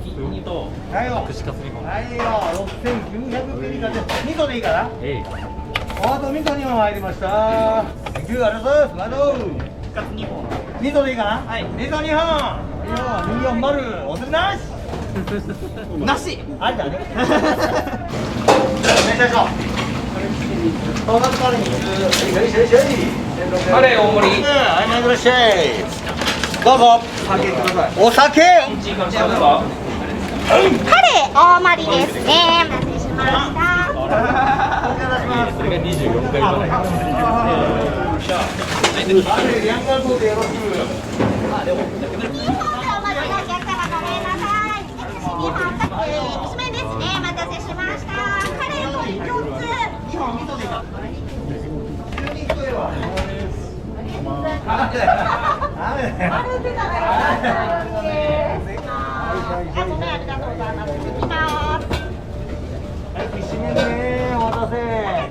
カレーと串3本とご飯もございます。はい、カレーライス、串さん、味噌でいいね。はい。ピリカありがとう。はい。カレー、味噌3本、ライスでお待ちのお客様。カレー、ライス。あ、私。味噌3本、忘れてない。ありがとうございます。今日アローン競馬だ。白天ありがとうございます。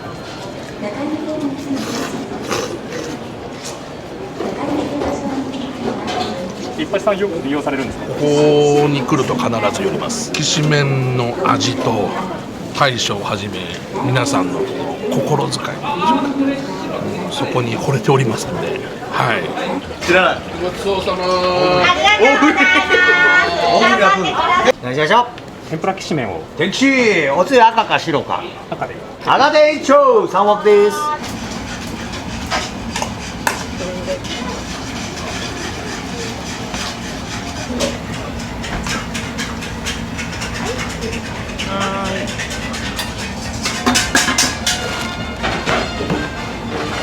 お盆よろしいですか？前に3つ変わりました。天候小雨、芝、コモ、ダート、コモです。上空は低い高さ、ゴール前、そしてランドの10番目の照明が流れています。非常にゲージに近づけられています。キャンペーンソールなども見せられています。さあ、ではほとんどあります。4が高め。前の方に上がっていきます。第3集団になって11番の稲妻ホリデー、力は1番のレアピオさん、上がりゴールまでの 800m は49秒。ごちそうさまです。ありがとうございます。どうも。はい、やるしゃべ。きしめんください。はい、きしめん450円です。550円のお返しです。左手から出ます。はい、ありがとうございます。550円のお返しです。左手から出ます。どうぞ、どうぞどうぞ。きしめんです。お待たせしました。どうぞ。きしめんいかがでしょうか。天ぷらきしめん。はい。僕カレーきしめん。よっしゃ。天ぷらきしめん赤でよかったですか。赤がたまり白が白醤油。あ、赤で。赤天カレー。川田に似てるって言われますよね。毎週言われます。あ、ですよね。今日もレースあるんで頑張ります。今日もレースあるんで頑張ります。毎週言われてるんですよ。はい、カレーライス600円で。はい、400円。あ、いいです。はい、左手から出します。はい、ごめんなさい。天ぷらきしめんを入れます。赤がたまり白が白。あ、初めてだったら赤でいきましょう。あきちゃんそのままカレーいける？今日は撮影会なんで世界発信から。はい、カレーです。ありがとうございます。ありがとうございます。はい、カレーライス600円です。はい、左手から出します。お次どうぞ。きしめん450円です。お待たせしました。はいよ。生ビール2つお願いします。はいよ、ありがとうございます。天気し赤でよかったですかね。赤がたまり白が白醤油。あ、初めてだったら赤でいきましょう。じゃあそれではい。はい、2000円です。はい。ありがとうございます。その後きしめんです。550円、100円のお返しです。左から出します。はい、天気し卵、赤でよかったですか。赤で卵。スピード重視。赤で卵。早く提供しないといけないので。生ビールです。はいよ。はいよ、900円。お願いします。3歳以上1週ぐらい近所の限定線が1800円出走は10はい、きしめんですね。お待たせしました。ありがとうございます。今日の馬体重は502キロ、前回のレースとの比較はマイナス6。はい、じゃあお待たせ。ありがとうございます。カレーきしめんで。カレーちゃん、はい、5500ペリカね。ありがとう。はいよ、きしめん。はい、参りましょい。はい、社長。味噌がどうか。味噌3本。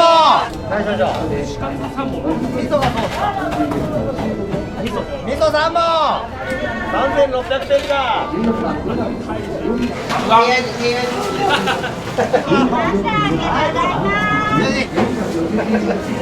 がとうね。はいよ。ビールオッケー。金シャチ一丁ね。はい、社長また。はい、ちょうど左で出します。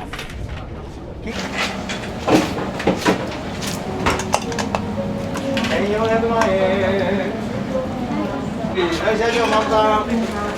106オッケーでちょうど左で出します。銀行1万円。はい、T シャツです。お待たせしました。一本一本ね。はい、少々。2本って味噌とソースできる？一本一本いけるよ。ワンオンワンです。は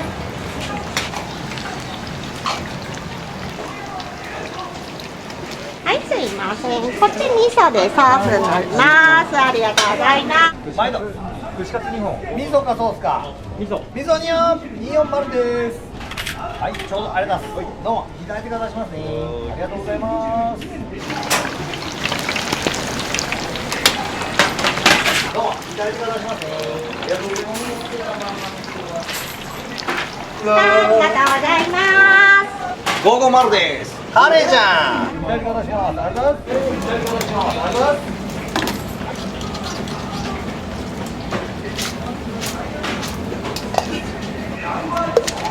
ありがとうございます。どうも。はいよ、いらっしゃい。いらっしゃいましょう。天気。はい、カレーですね。カレーちゃん。ネギなし、オッケー。天気。はい。おつ赤か白かどうしましょう。赤点ネギなし。大大寺いらっしゃい。大大寺ご来店。はいはいはい。はい、ちょっと待ってよ。はい、僕どうぞこれ。はい、天ぷらきしめんです。紫シャツに。はい。梅が先だった、あすちゃん、ごめん。あ、いいよ。前でいらっしゃい。あ、大大寺。大大寺ご来店。はい、平大盛り6000ペリカ、ありがとうございます。はい、4000ペリカ、ありがとうね。ちょっと待ってよ。はい、どうぞ。はい、これからします。はい、前でいらっしゃい、どうぞ。梅きしめん。梅ちゃん先生、550ドル。どうぞ、前の。はい。紫シャツ。よいしょ。ごめんね。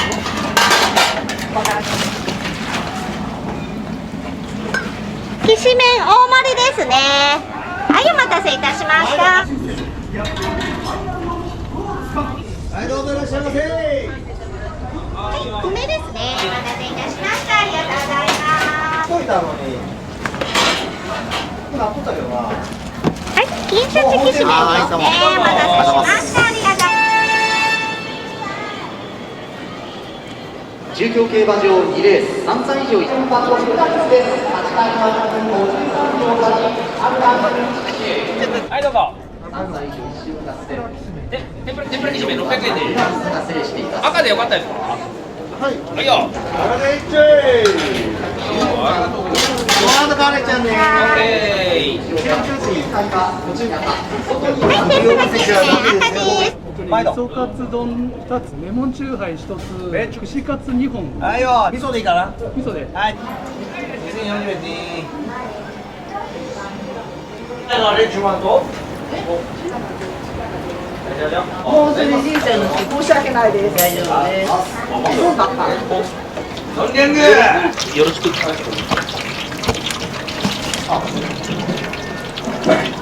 ありがとうございます。ありがとうございます。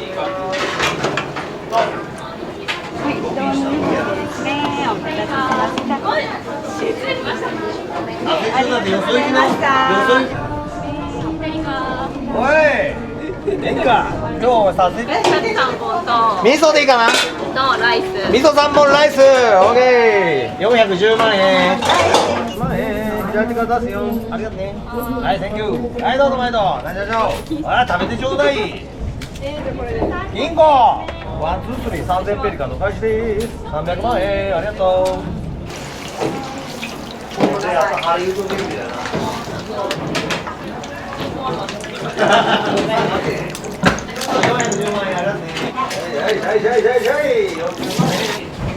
ミス3本ですね。お待たせしました。ありがとうございます。大皿1枚と3本味噌でいいかな味噌3本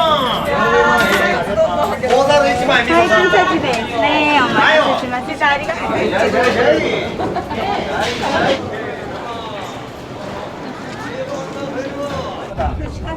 味噌がどうですか2本ソース2本240万円はい、センキューはい、センキューはい、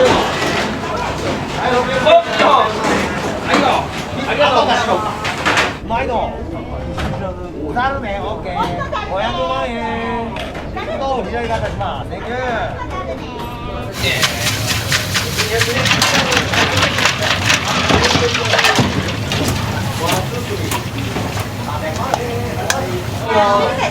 ざるです。ありがとうございます。はいどうぞどうぞはいよ味噌がそうですか3本はいどうぞ男の子大臣こっちから出すよはい毎度毎度はい梅ちゃんよいしょよいしょ梅ちゃんよろしくですよはい、味噌3本ですね。お待たせしました。ありがとうございます。はいよ梅ちゃんです。はい550万円はいよ梅ちゃんです。その後ねはい550あれチーカレーあるですかちょっと待ってねどう梅きしめんです。前だ。あれ、全然これで。あるかチーズ。ちょっと待ってよ。ちょっと待ってよ。ありますように。ありますように。オーケー。3000ペリカ。ありがとう。ごめんね。センキュー。この後リラライス。オッケー。いい子じゃん。はい、7000ペリカでーす。センキューセンキューセンキュー。ワンツースリー300たっぷりたっぷり。ごめん大丈夫。はいはいはいはいピカシね左手が出します毎度いらっしゃいナシャシャカレーちゃんいつもありがとうございますカレーリャンガーと2つ生ビール生がおいくつですか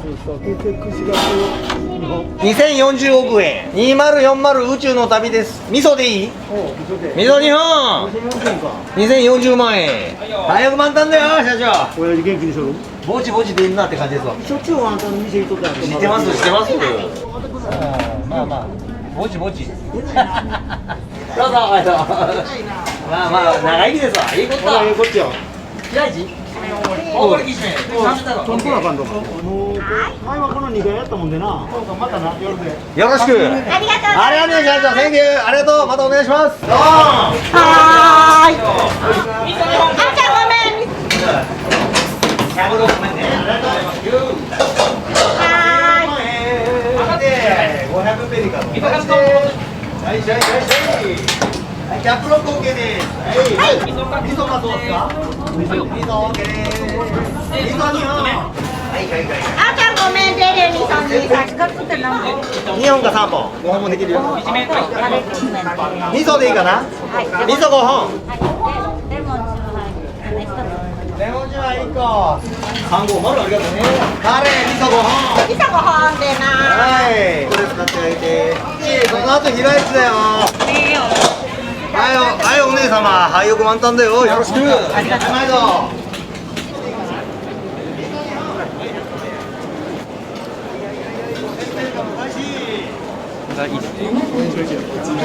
あれ？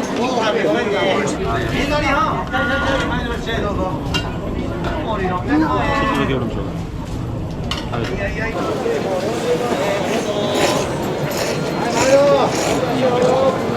う2年ぶりぐらいです。久しぶりに来て、もうめちゃくちゃ美味しいです。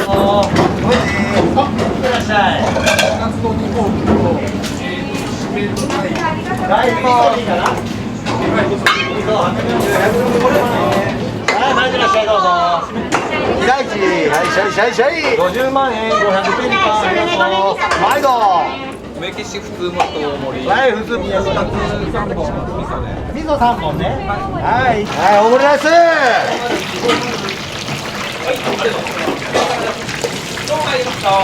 おつゆ赤か白か。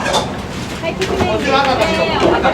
赤で大盛り。よろしくお願いします。3枠1枠ないなんでペーよろしく頑張ってよ、毎度いらっしゃい。天ぷらきしめんの大盛りで天気大盛り7000ペリカ、おつゆ赤か白か。白これ1枠ね、オッケー。おつゆなしでいい？あり？いや、ありで。ありで。はいどうも。毎度いらっしゃい。生リャンガー。味噌かソースか。味噌2本360。大将味噌2本。はい。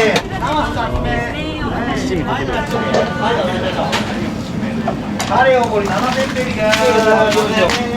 もう1個白で。前の。ありがとうございます。梅も赤い。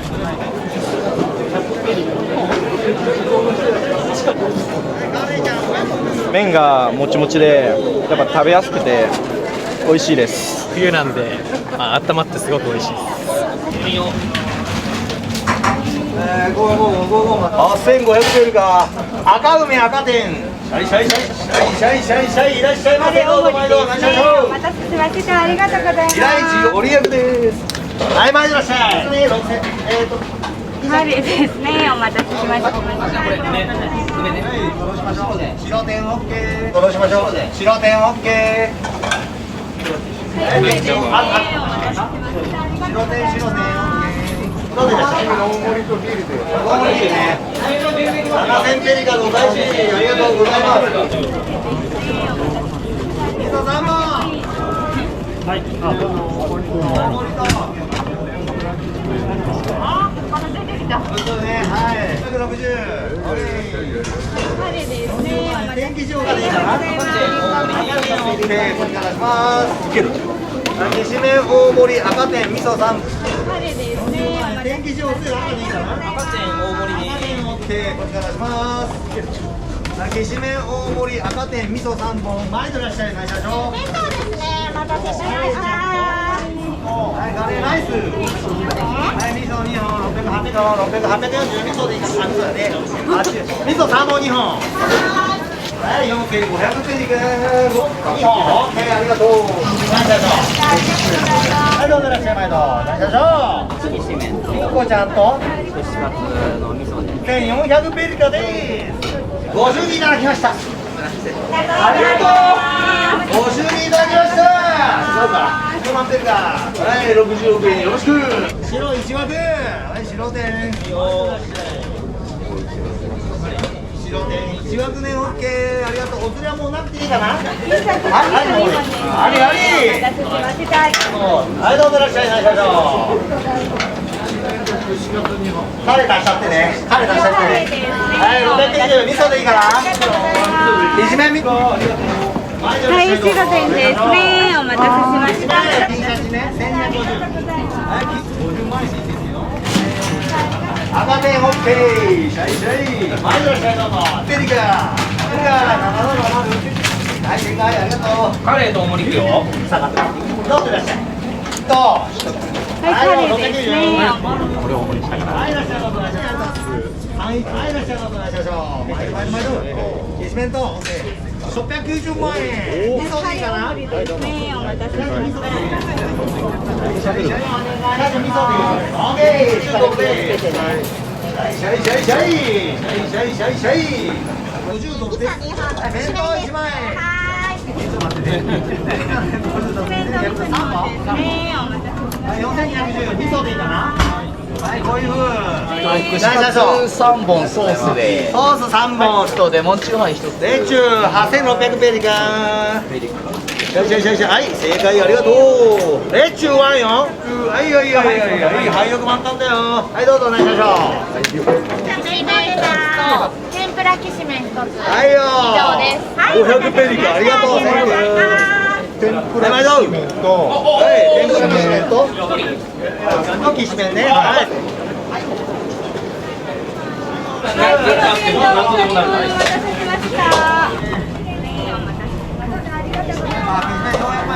味噌でいいですか。どうぞ。梅おもりですね。リンゴ。ラ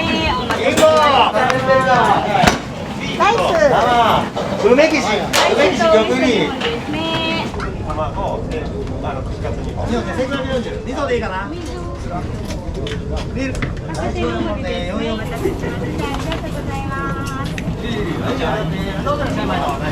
ビールと梅きしめんと生卵と串カツ2本。味噌でいいかな。1540。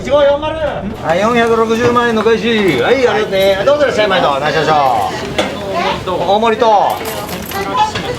大盛りね。はい、1300ドルね。おつゆ赤か白か。ですね。お待たせしました。ありがとうございます。ごめん。卵。味噌3本140。どうぞいらっしゃいましょう。大盛り7000ペリ。つゆは赤か白か。お兄さん3本。はい。味噌がどうですか。160万円。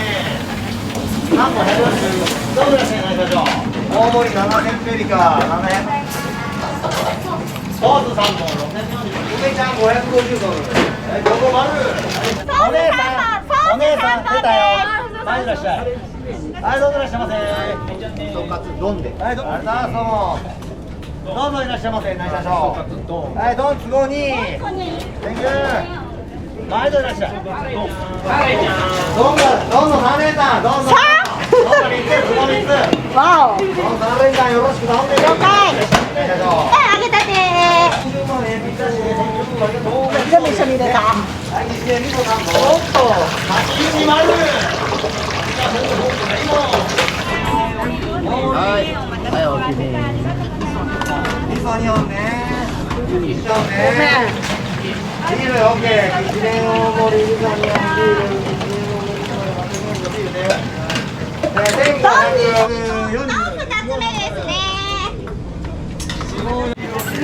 大丈夫普段の感じで。はい、よく満タンシャンプー入ってよ。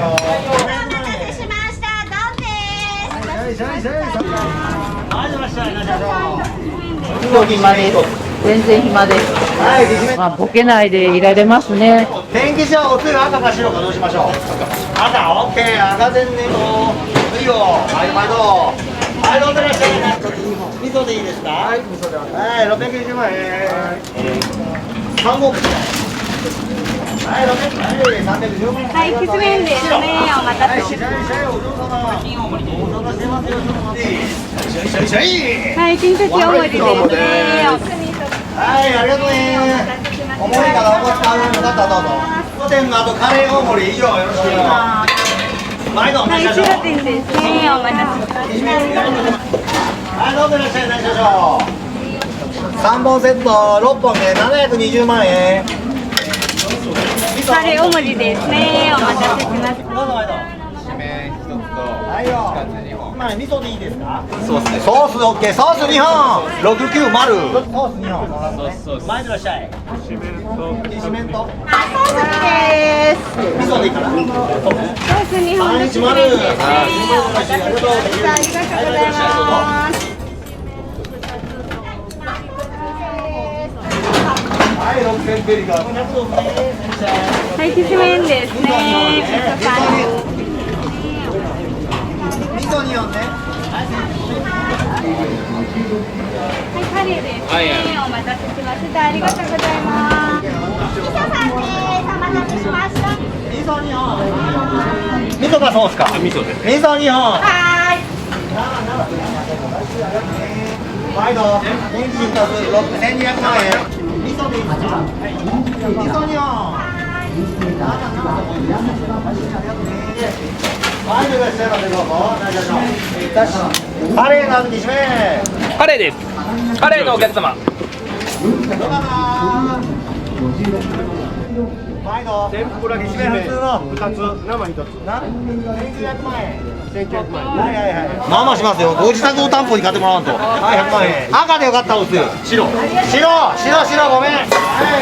味噌3本よろしく。はい。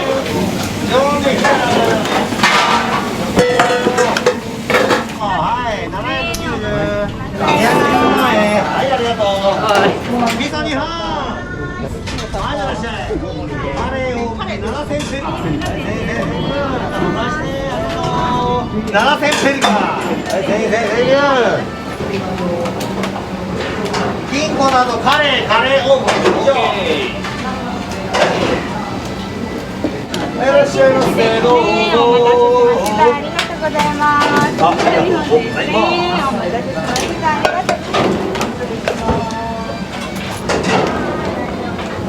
はい、カレーですね。お待たせしました。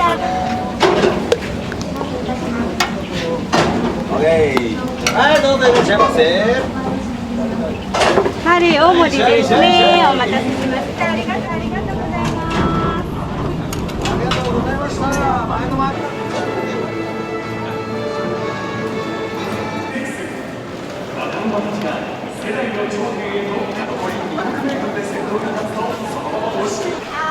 カレーちゃん、ありがとうございます。どうもマンです。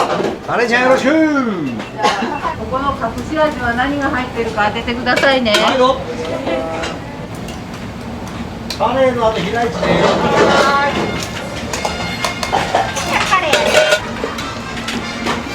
はいはいはいはい。50万円ね。ありがとう。はい、センキュー、ありがとうね。はい、カレーですね。お待たせしました。ありがとうございます。先手を試乗2番手グループ外を通って11番中野が7番のオールドワインの方です。1コーナーをカーブしてまいります。力は10番の高フルーツ夜2球を上げて 1000m。3番アクセントリーズ、3番手7番のオールドワインです。あと5番から取ります。3着7番オールドワイン。はい、どうぞ。教えていただきました。どう入りました。はい、どうぞ。カレーの隠し味で。宝が入ってるんです。そうですそうです。ここはね、競馬場は昔からこれが入りますね。味噌がそうですか。エビもらっていいですか。これで終わり。これで終わりか。やっぱ揚げないといかんか。エビこれで最後です。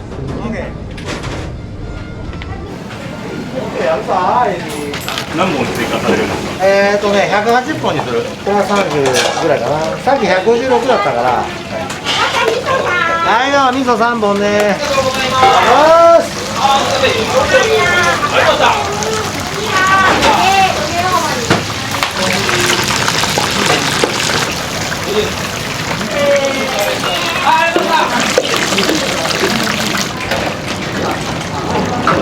オーケー。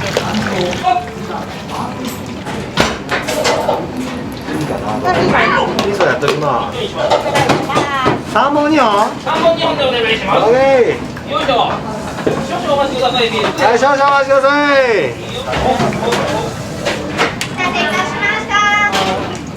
味噌3本。はい、よいしょ。はい、お子さんこれプレゼント。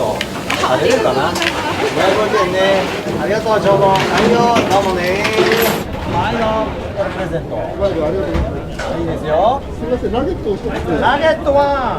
はい、ちょうどありがとう。ワンナゲット。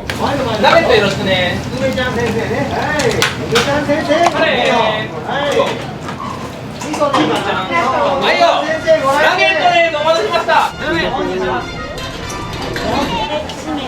2本790。味噌でいいかな。はい。はい、ありがとうございました。どうも。よいしょ。カレーきしめんです。味噌2本お待ちください。お待たせしました。使ってください。すみません。ありがとうございます。4月ね、8本。80本。ソース80本。960億円。はい、44だね。おつゆ赤か白か。ありがとうございます。お母さんお待たせ。ありがとうございます。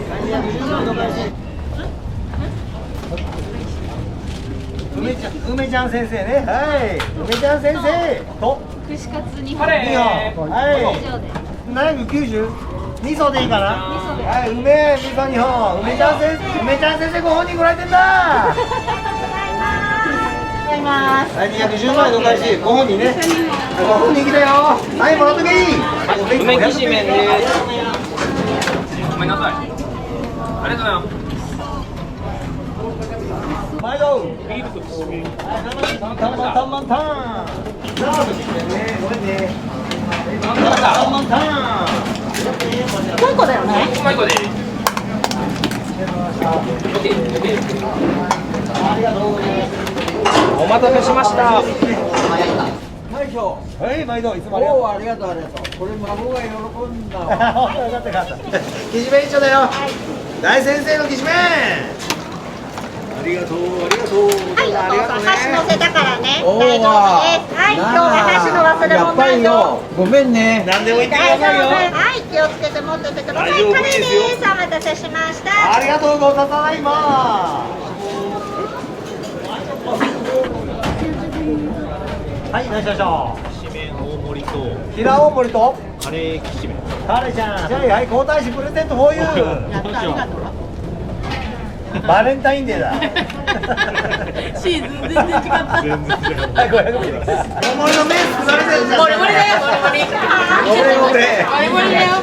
自動盛りはペイ1個同量なんで。一本それだ。モリモリモリ。これが大盛り。大盛り、オッケー。よろしく。ありがとうございます。どうもありがとうございます。頑張ってください。もうしっかり揉めてよ。いいことあるよ。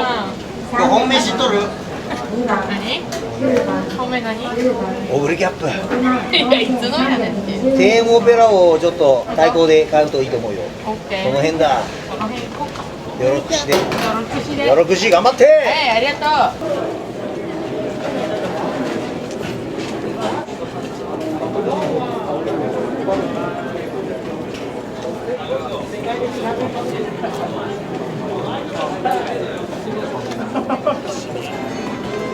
4番セントアイル498キロプラス高原なし吉田隼人56キロ6番ロードラプソディ492キロマイナス4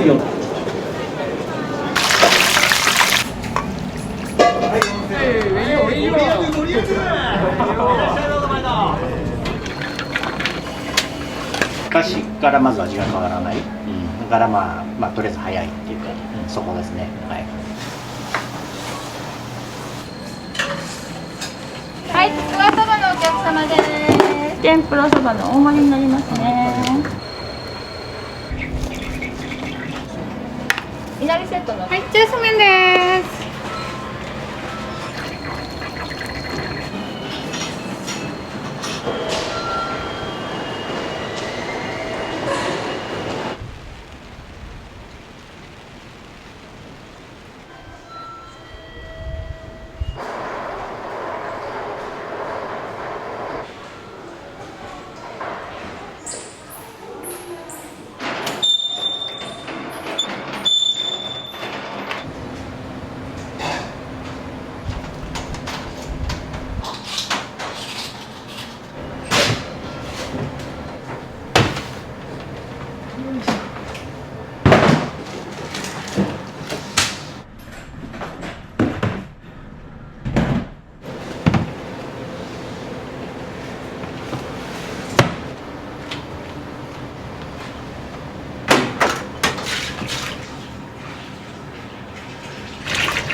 ぶもの結構ありますありますよ。さあ、入る前にね、入れるものあげとかんと。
はい、天ぷらそばの大盛りになりますね。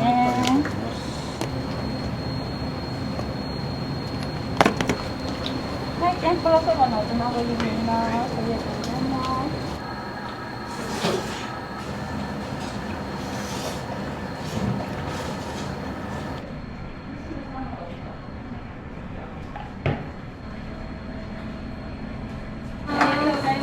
ごちそうさまでした。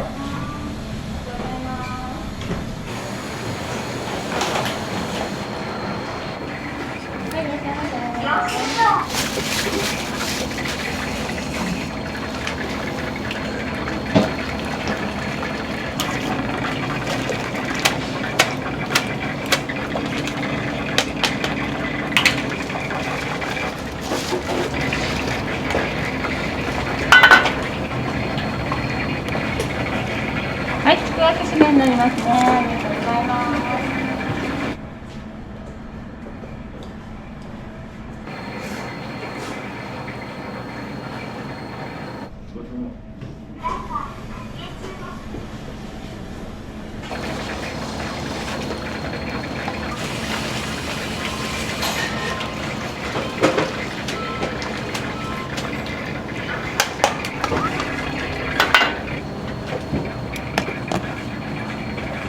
はい、おそばですね。ありがとうございます。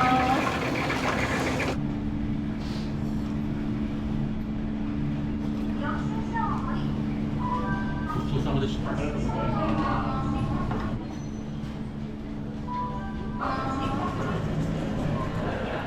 そばきさんです。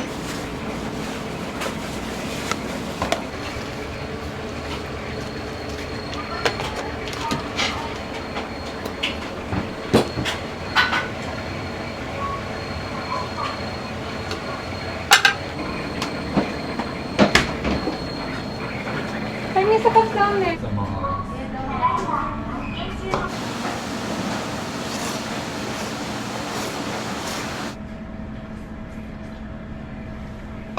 ごちそうさまりがとうございました。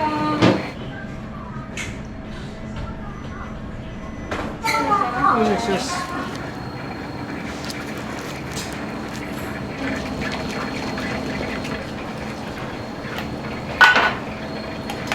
はい、天ぷらそばのお客様。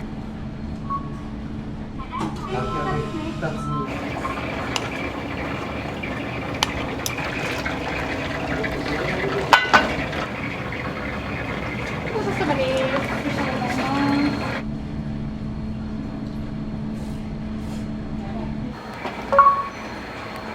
利用の方は領収書。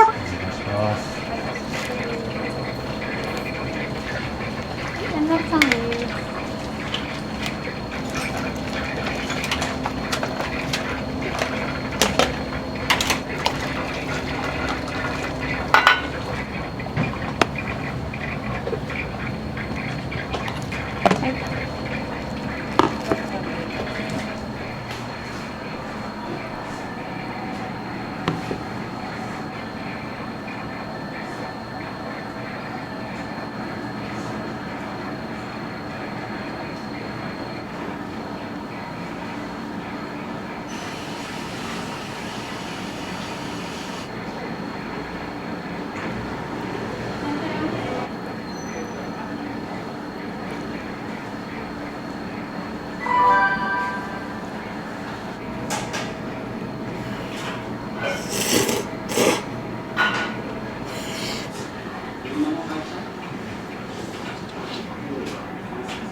いらっしゃいませ。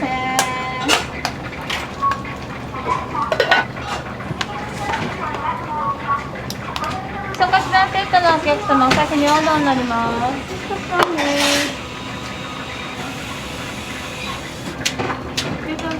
ありがとうございます。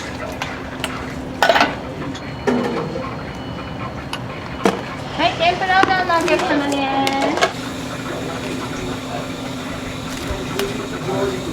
はい、おそばとしてのお客様ですね。あ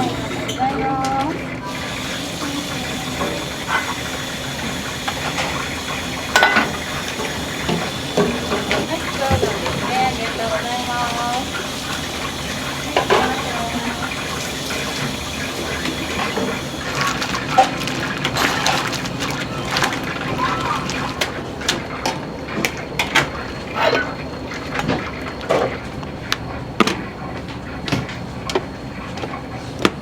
はい、きしめんですね。ありがとうございます。はい、いらっしゃいませ。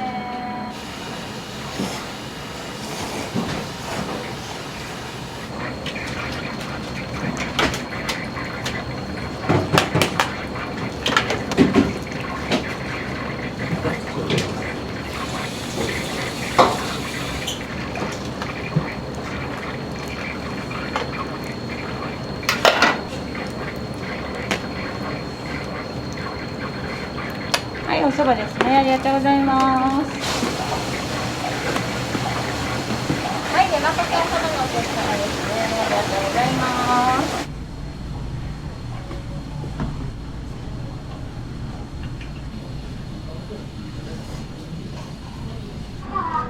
領収書ボタンを押してください。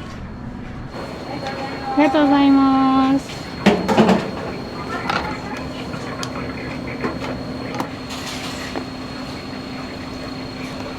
ありがとうございます。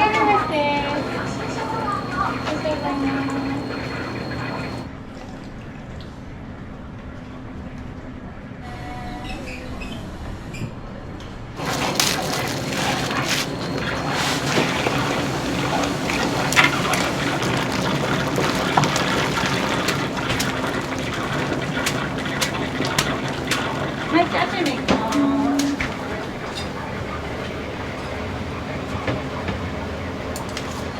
ありがとうございます。はい、じゃあ、そうなんです。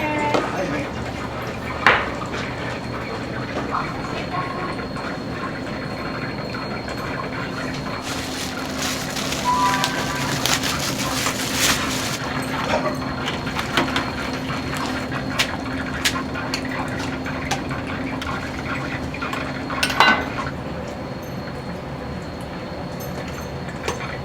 い、天ぷらうどんになりますね。ありがとうございます。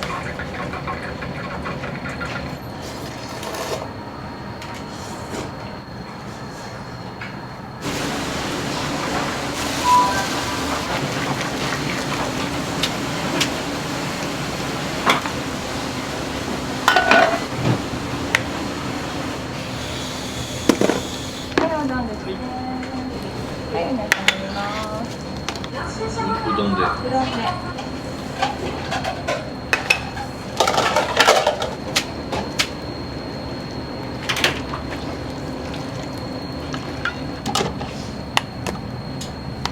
はい、おうどんですね。ありがとうございます。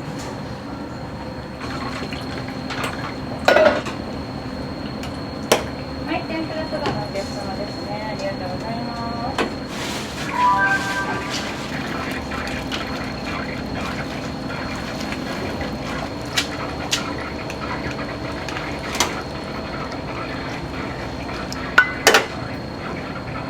はい、おうどんですね。ありがとうございます。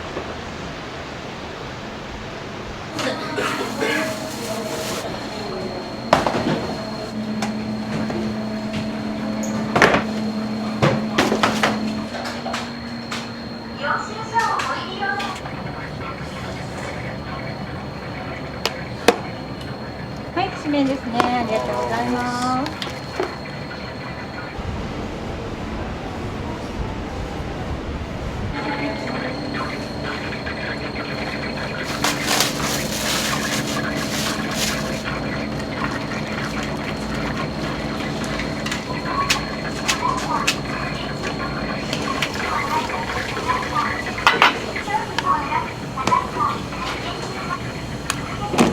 はい、天ぷらうどんになりますね。ありがとうございます。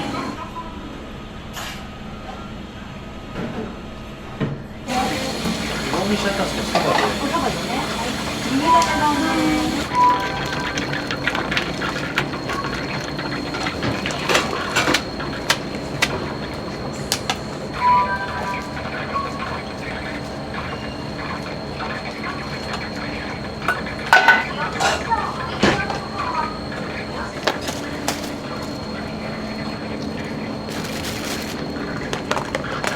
はい、山かけそばとり天のお客様ですね。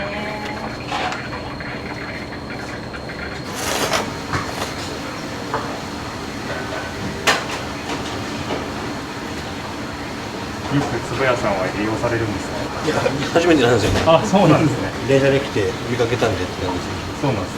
美味しいですね。九州出身なんですけど、出汁がちょっと違うんで。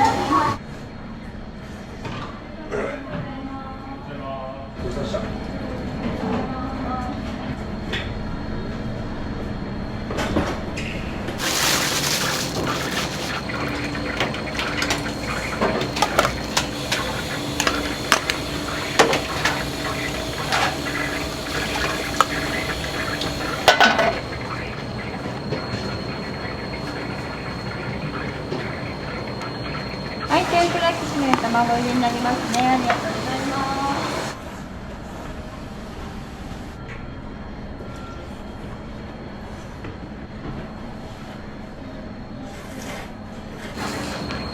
す。で、何しますか？きしめんね。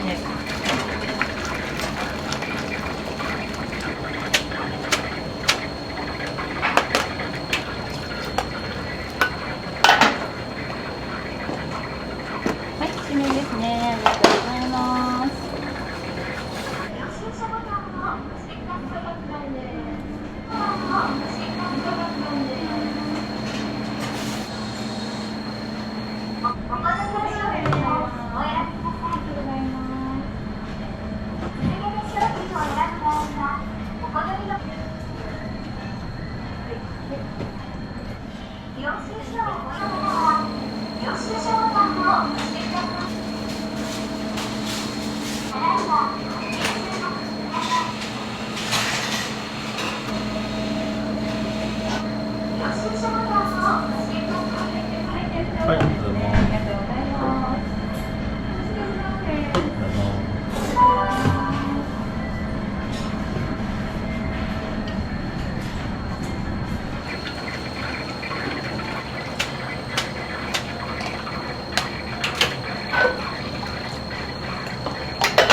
はい、天ぷらきしめんのお客様です。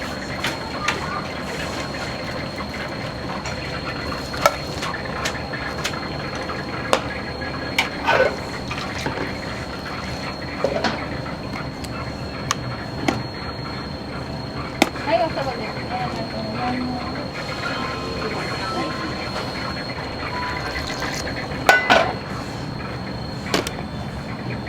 はい、おうどんですね。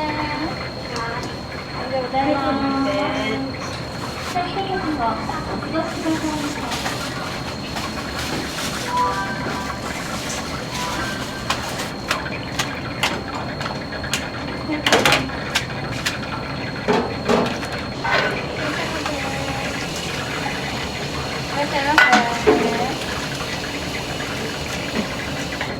はい、おそばですね。ありがとうございます。はい、天ぷらうどんのお客様ですね。ありがとうございます。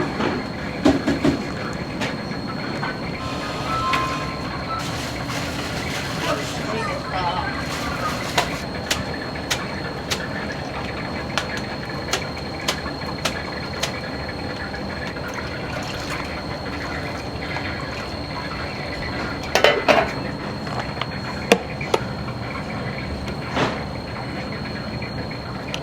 はい、天ぷらそば大盛りのお客様ですね。ありがとうございます。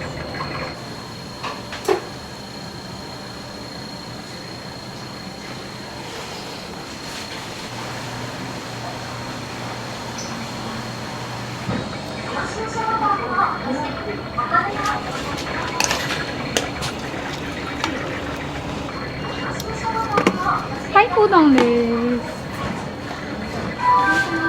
はい。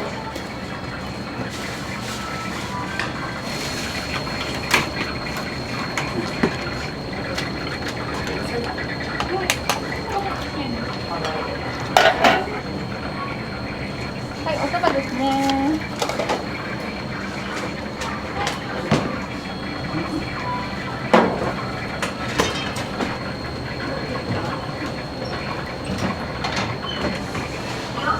ごて丼です。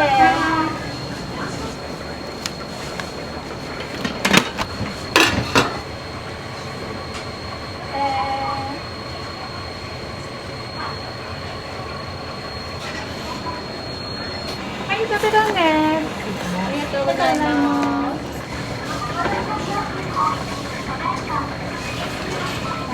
温かいおそばのネギなしで。そば。は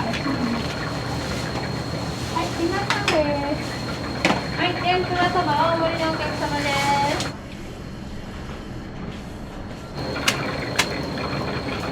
はい、おそばですね。ありがとうございます。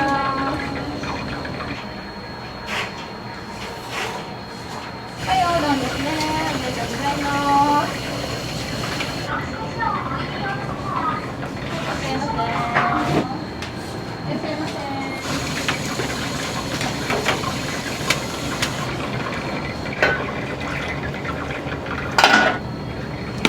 はい、おそばですね。ありがとうございます。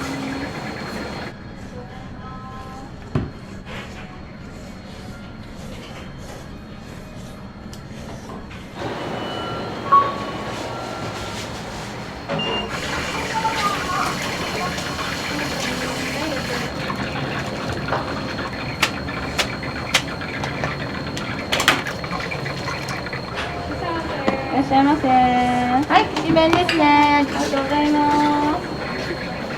いらっしゃいませ。いらっしゃいませ。いらっしゃいませ。カツカレーです。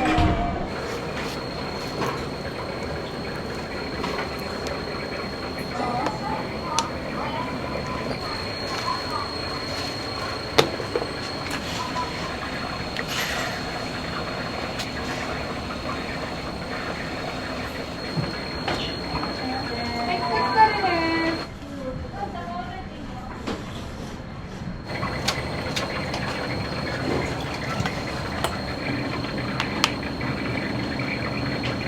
はい、おそばですね。ありがとうございます。はい、ビールです。お好みの料金をお選びください。は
お飲んですね。ありがとうございます。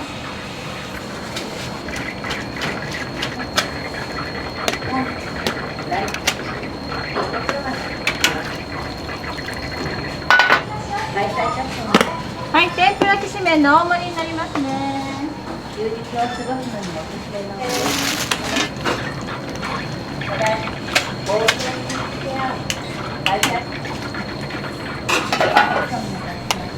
はい、ミニ鉄丼セットのお客様、おしめになりますね。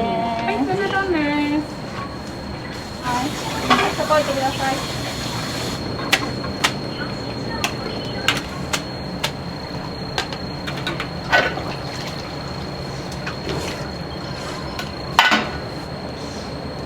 はい、天ぷらそばですね。ありがとうございます。はい、天ぷらきしめんのお客様です。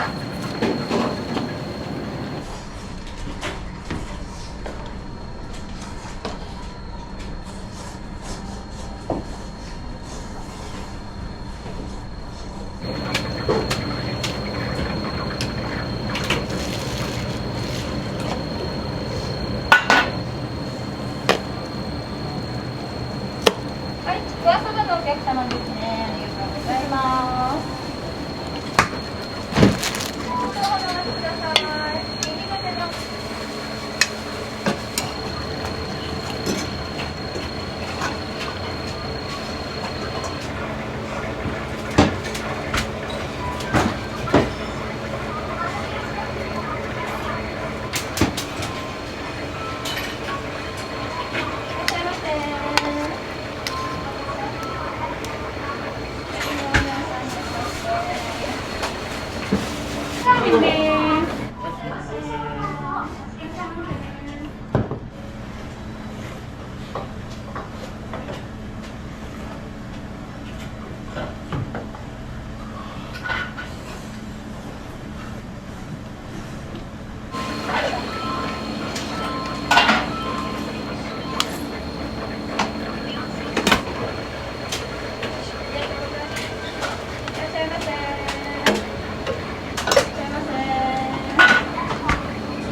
はい、天ぷらそばのお客様です。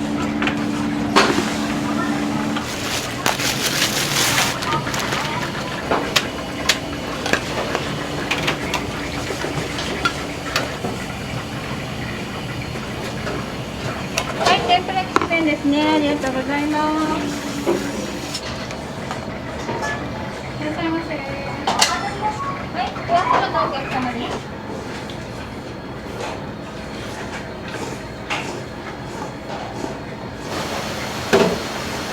はい、天ぷらそばの卵入りになりますね。ありがとうございます。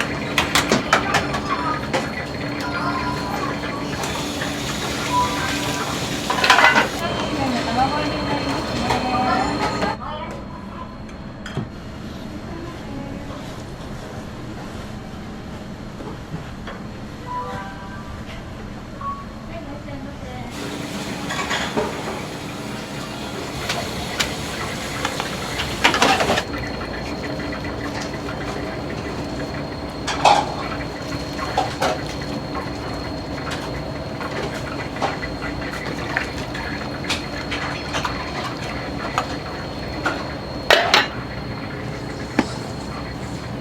はい、山かけのおそばになります。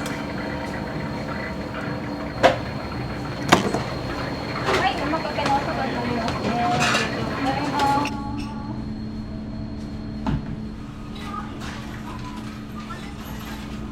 つぶやさん買われるんですか？まあ電車使ったらね、昔からまず味が変わらない、だからまあとりあえず早いっていうか、そこですね。はい、ありがとうございます。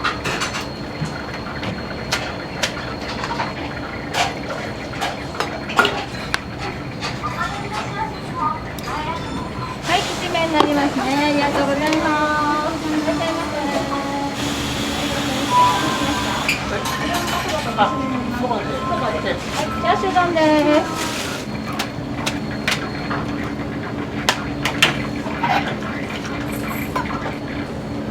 はい、チャーシュー丼セットのお客様、お先におそばになります。はい、チャーシュー丼です。あ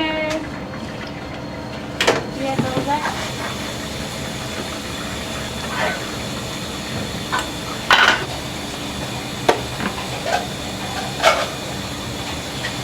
はい、山かけのおうどんになります。はい、お願いしますね。ありがとうございます。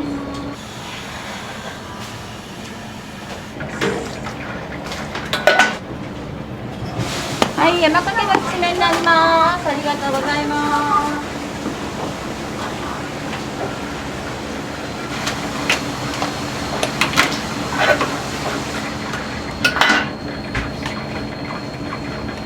はい、おうどんのお客様です。はい、天ぷらうどんのお客様です。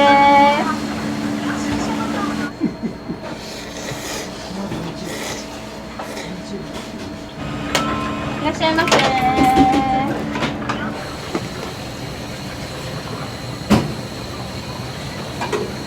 はい、ありがとうございます。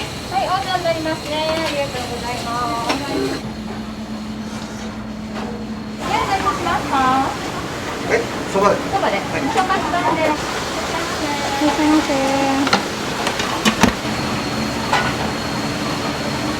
ございます。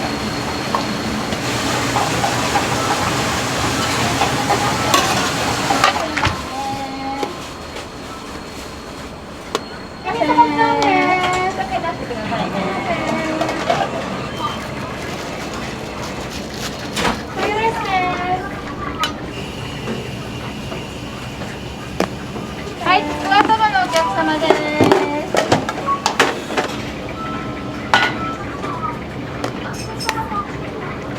天ぷらそばのお客様です。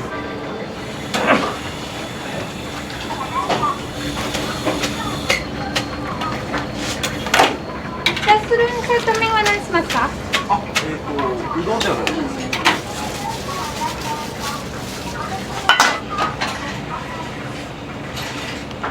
はい、いなりセットきしめん大盛りのお客様です。チャーシュー丼です。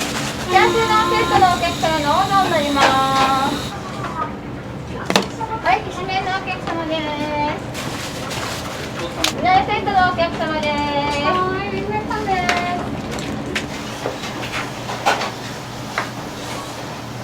はい、ちくわそばのお客様ですね。ありがとうございます。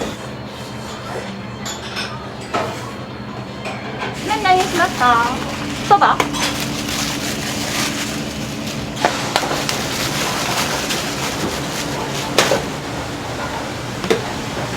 おそばです。はい、どうぞね。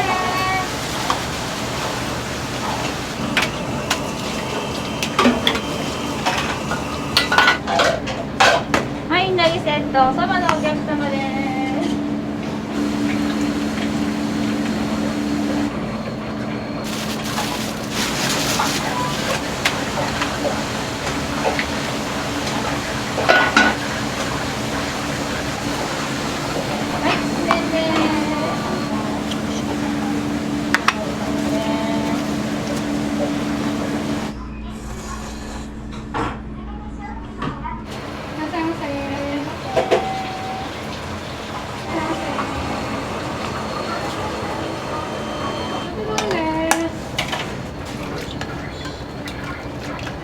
いらっしゃいませ。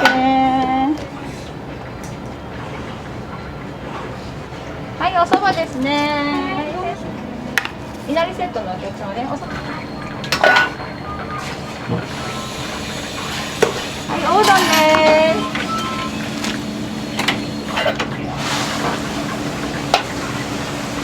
はい、天ぷらきしめんのお客様ですね。ありがとうございます。はい、山かけのおうどんになります。麺何しますか？きしめんで。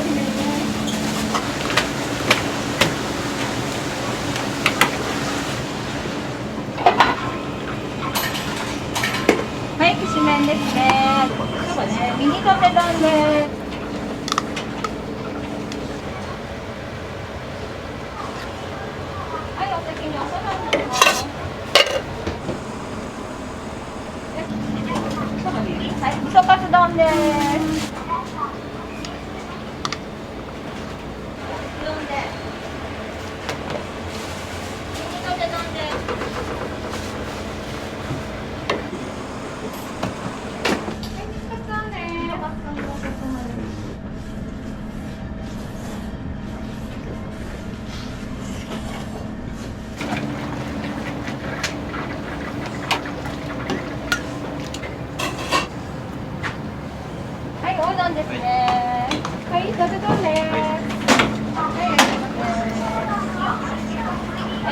麺です。ラーメン3周年のお客様3分ほどお待ちください。ありがとうございます。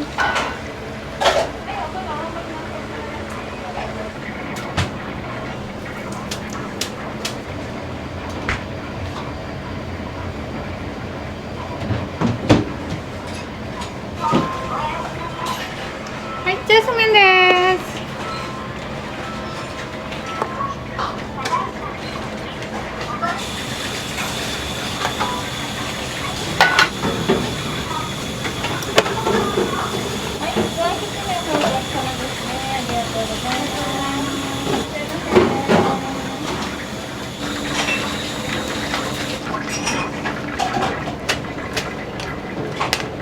いらっしゃいませ。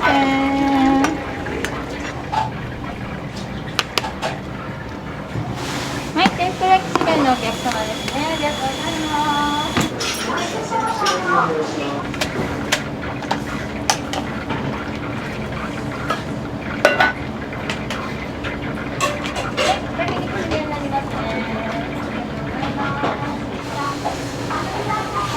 はい、おそばとり天のお客様です。はい、きしめんですね。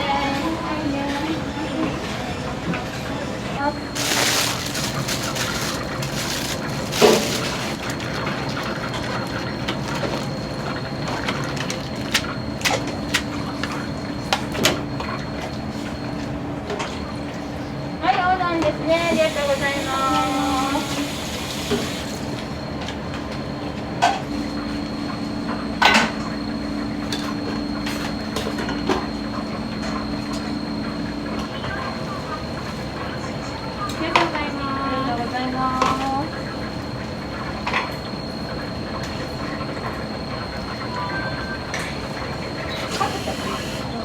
土手丼です。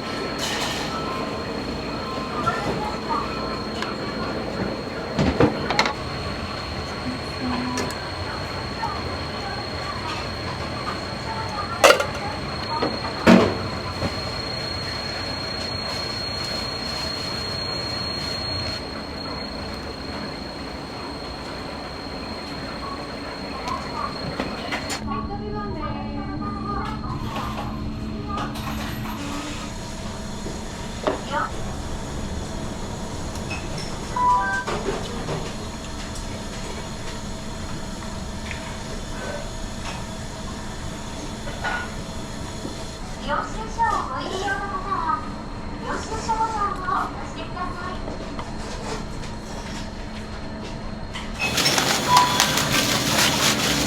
ありがとうございます。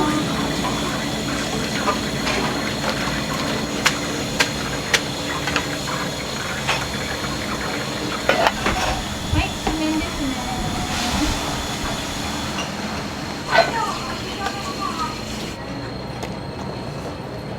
はい、きしめんですね。ありがとうございます。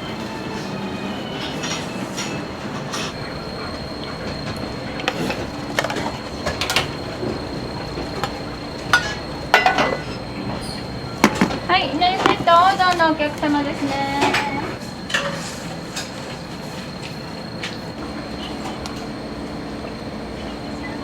はい、おそばのお客様です。ありがとうございます。いくらですね。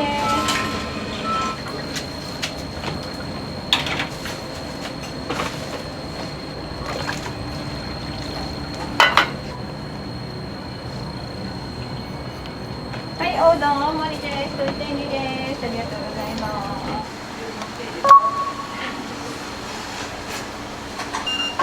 ただいま発見中です。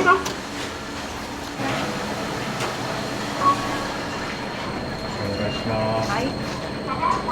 麺は何にしますか？麺です。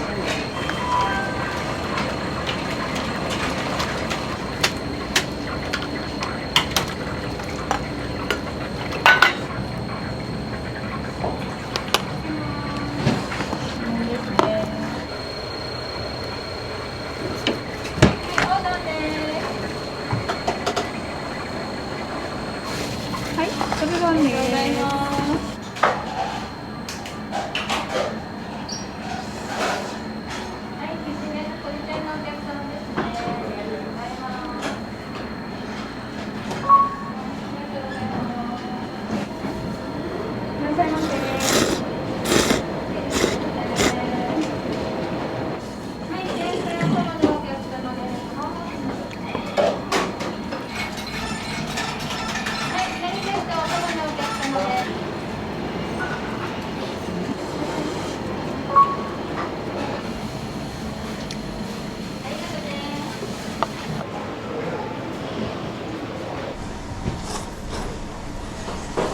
冷たい水でぬめりを取りながらそばを締めます。今日は冷たいけど我慢。そばじいの一日って感じかな。は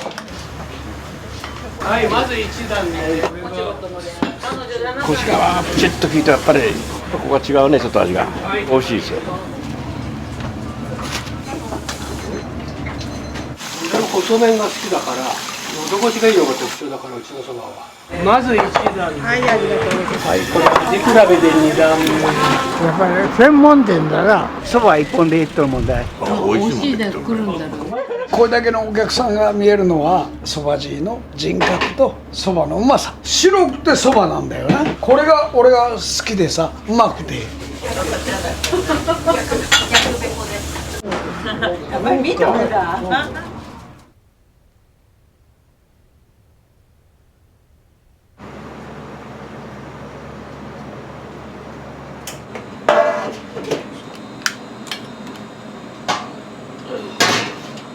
いつもこのぐらいの時間に起きるんですか？一日おきから出汁を取るときにね、時間がかかるもんで、それで早起きというか、出汁を取ってからそばを打つから結構時間がねかかるわけね。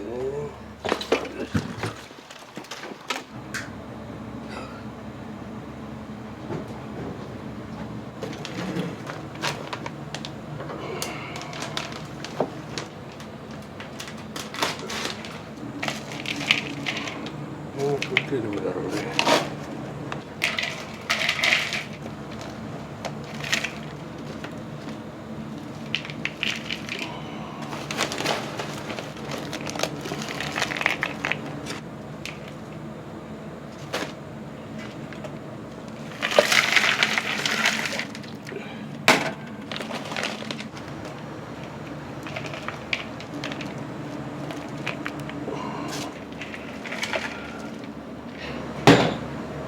店によっていろいろだろうけどね。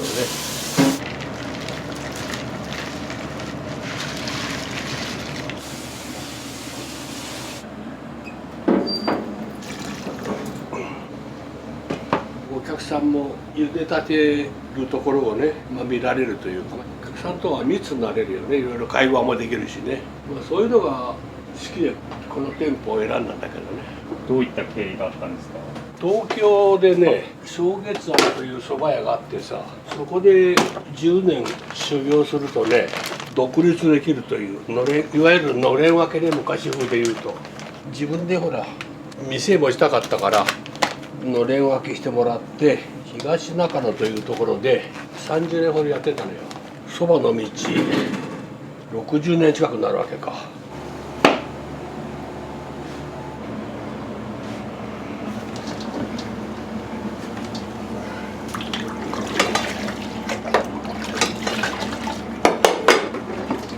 水が冷たいからね、沸騰するまで時間かかるんだよね。これからさらに2、30分ね、ことこと煮出すわけよ。名古屋は結構甘いですよね。そうそう、だから出汁もそういう風にしてる。こっちに合わせて。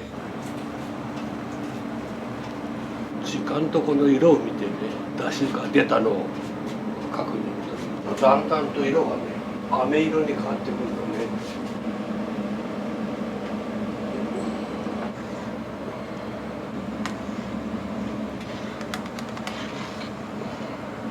22、3分経ってあんまりこと出汁を出しすぎると、ね、渋みというかえぐいというかね、ことことやればいいってもんじゃないんだな。ちょうど出汁がかつ節から出たところがね、だいぶいい感じになってきてる。この辺はもう長年の勘だね。出尽くしたタイミングというかさ、やっぱり雨降ると降ってると降ってないでお客さんの来方が変わるからね。パーセントあるのこれすごいね。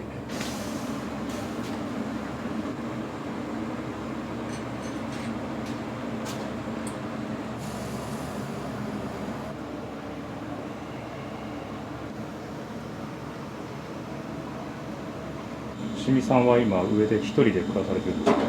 そう。ご結婚はされてなかったんですか？昔はね、東中野の時代は普通の旦那とかみさんでね、まあいろいろ人生いろいろでさ、今は一人で楽楽しくやってるというかさ。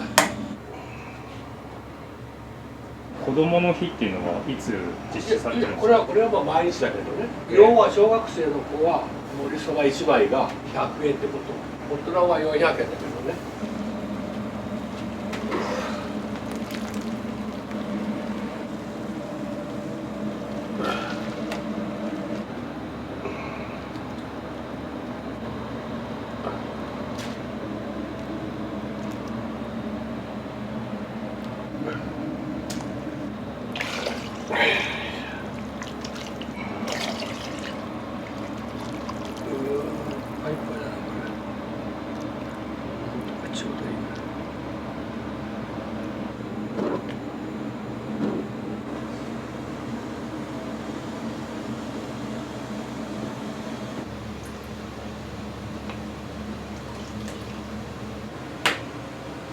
西尾市の相生ビル。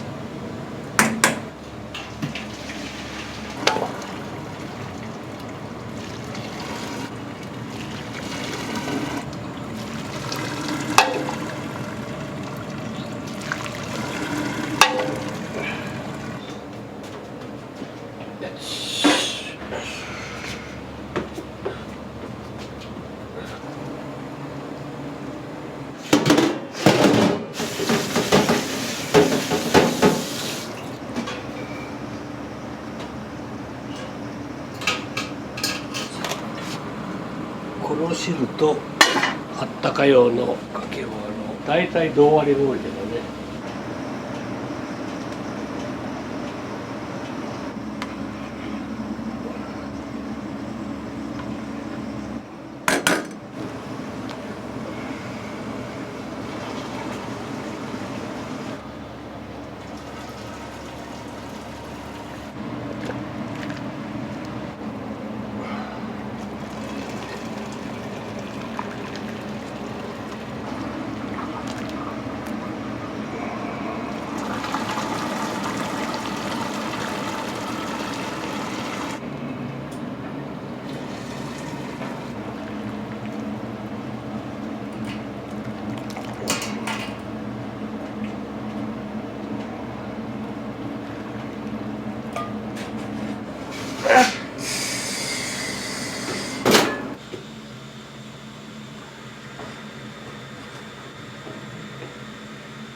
盛り汁をほらつけて食べるから、盛り汁の方がちょっとかけ汁よりも濃い甘というか、返しと砂糖の入ったのでちょっとねかけ汁にプラスした。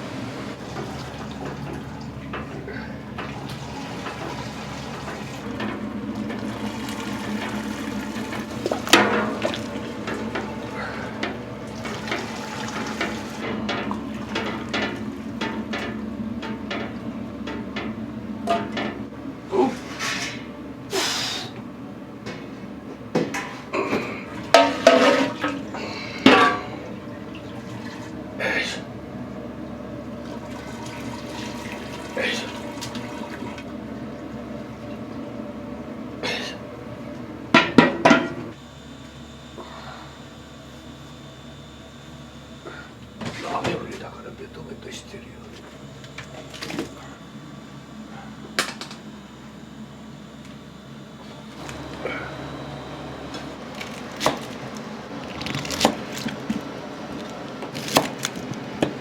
うどん県だからね、関東はそば屋が多いけど、特に名古屋は味噌煮込みうどんとかね。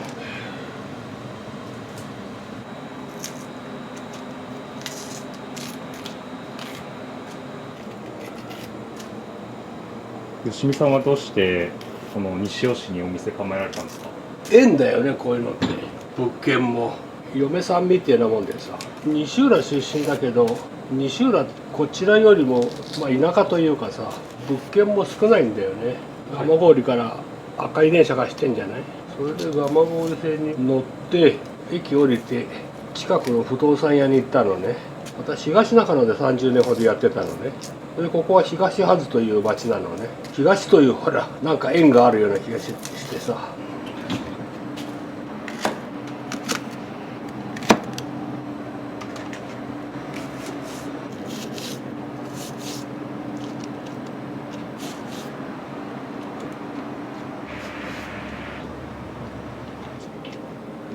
三段重ね鴨せいろ鴨といってさ、そこそこ人気のあるね鴨肉なのね。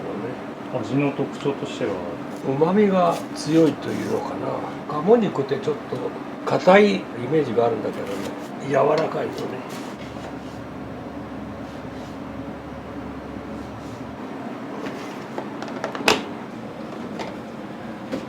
どういったきっかけでそばじいという名前になったんですか？きっかけというか、まあおじいちゃんが蕎麦屋やってるから、蕎麦屋のじいちゃんという意味、子供だから100円玉持ってきてさ、蕎麦じい蕎麦とちょうだいって感じでさ、ドラマ的なさ。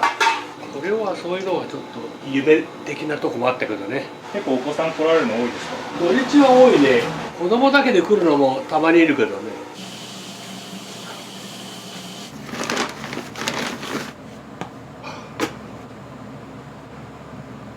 開店まではもうずっと仕込みをされるんですか？1、2時間開店まであるからね、休むというか。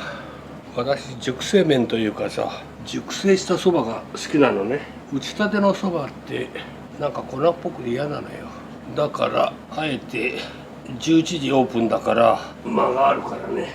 じゃあ3時間寝かせるんですか？要は寝かせるって感じだね。さらに寝かしたのがね、もう昨日のうちにもうあれだけそば打ってあるのね。寝かせると味が変わる？味というかね、見た目がね透明感がある綺麗なそばになるのね。小麦粉が入るでしょ、つなぎ粉でね。だから寝かせた方がツヤが出るというか。それはまあ店によってねいろいろだけどさ、一般的に2八ってのが多いよね。そば粉が8で小麦が2というのがね。吉見さんも同じ比率ですか？同じだね。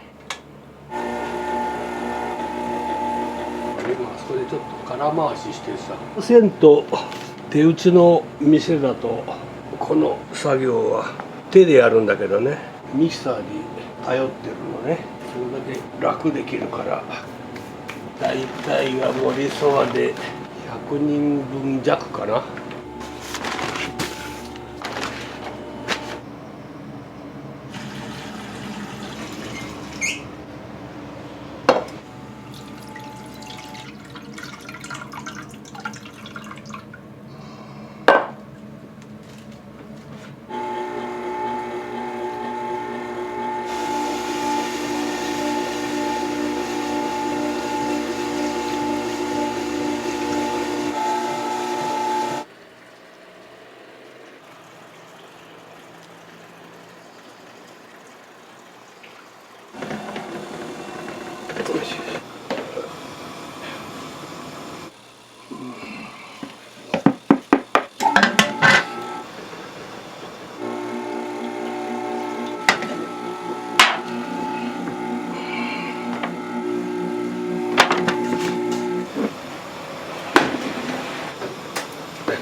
この作業がそばのコシが出るポイントだね。そば粉は値段上がってないですか？全て上がってる。そば粉、かつお節、醤油ね、もう何でもかんでも。値上げはされたんですか？してない。私はまあ極力やっていければさ、逆に下げてるからね。この辺なんか1000円を900円にさ、こっちもね逆に下げてるだろう。下げたのは何か理由があるんですか？これも結構目立ちたがりなとこもあるからさ、普通みんなほら値上げが一般的でしょ。それでそば汁は逆に値下げしたよってことでさ、まあそういうのもあって値段設定も400円で2枚なら700円とかね。なんせうちはうまい安い早いそんな感じでやってるから。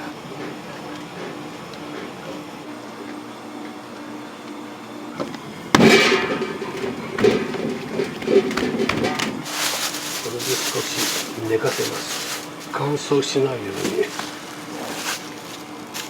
この水としてはいいですか？美味しいよ、この辺の水は。しかも浄水器も使ってるから。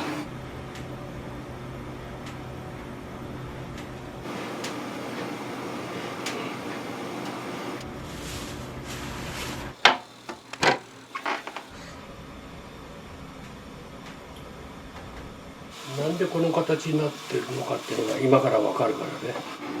腰が疲れるんだよ。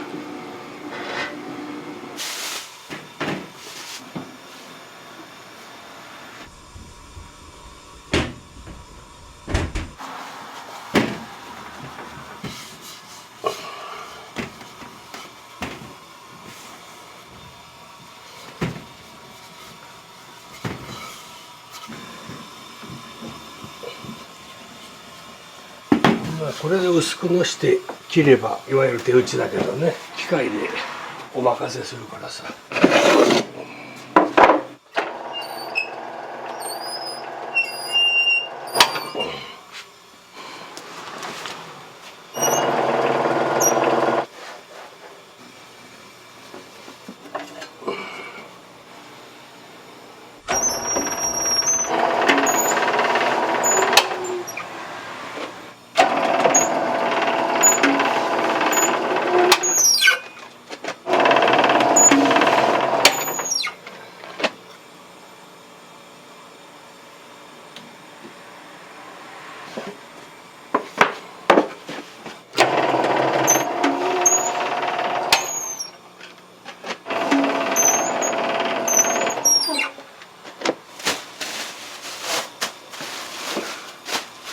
俺は細麺が好きだから喉越しがいいのが特徴だから、うちのそばはだから細くしてる。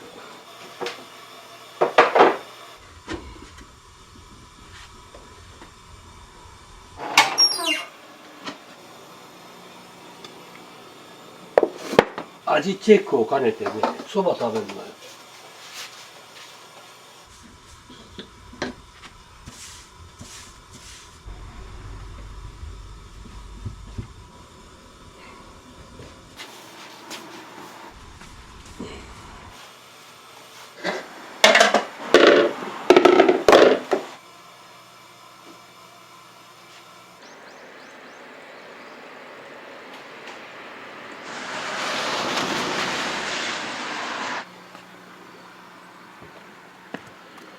珍しい朝だね。結構もやかかってますよね。まあでもそんなに広くもないけどね。よしよしよしよし。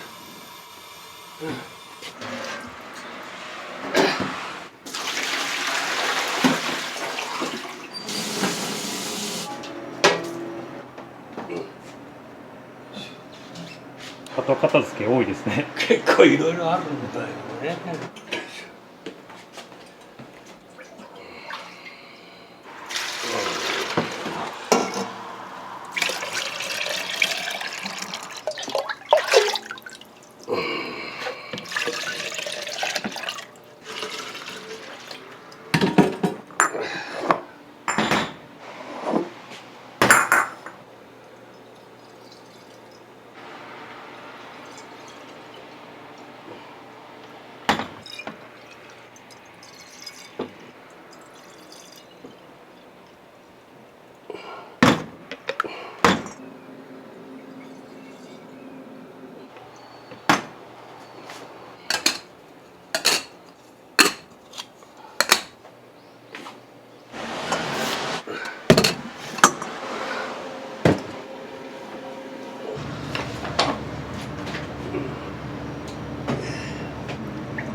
豚のバラ肉。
どうぞ。ありがとうございます。こんなに本当は多くないけどね、ちょっと大盛りになってる。これ盛り汁ね。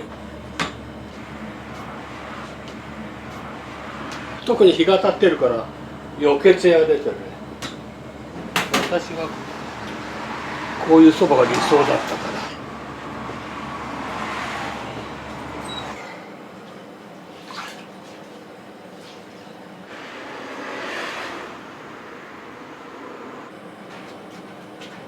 よしよしよし。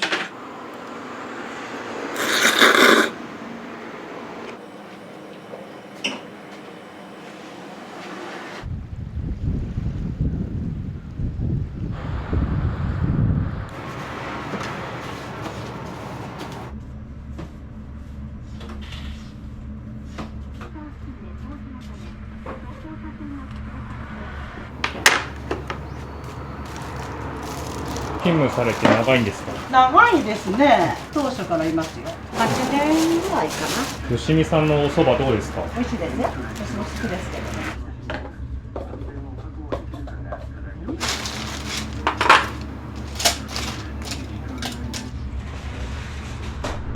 今日は多分売り切れるかもしれない。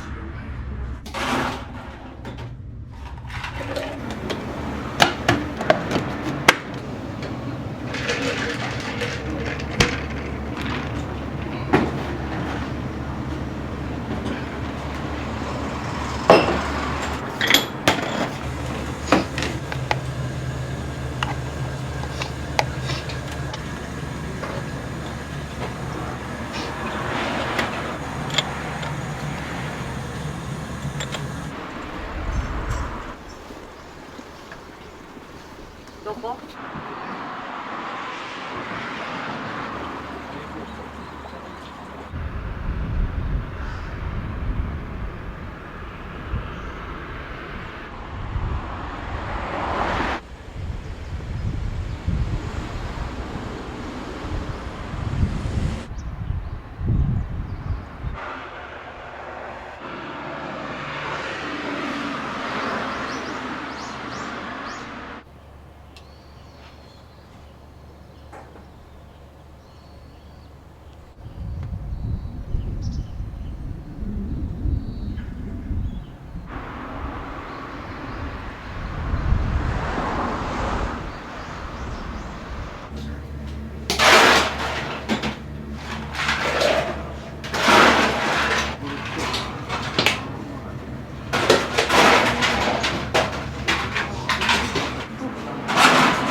あっちの方が2、3。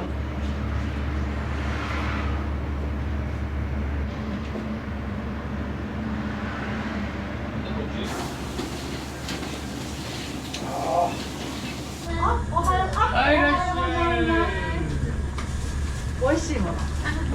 あれが始まったよ。どうしました？味噌おろしが。味噌おろし好きだったじゃない。鴨の3枚と味噌おろしでちょうど。そう。大根おろしするときにね、青くってね、言えば持っててあげるのにも終わりだし。ほんなわからん。違う。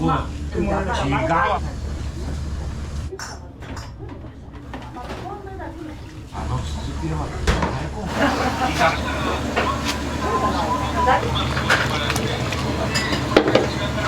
小さな瓶だったんだよ。でも俺おはぎを作る。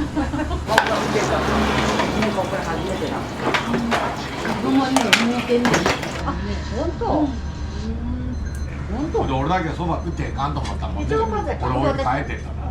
うちのお母さんはさ、そうだったよね。お父さん髪の毛黒い。はい、お母さんのことも。私がね、ちょっと調子が悪くてもね。本当。俺だけそば食ってへんかんと思ったもんね。俺置いて帰ってんから。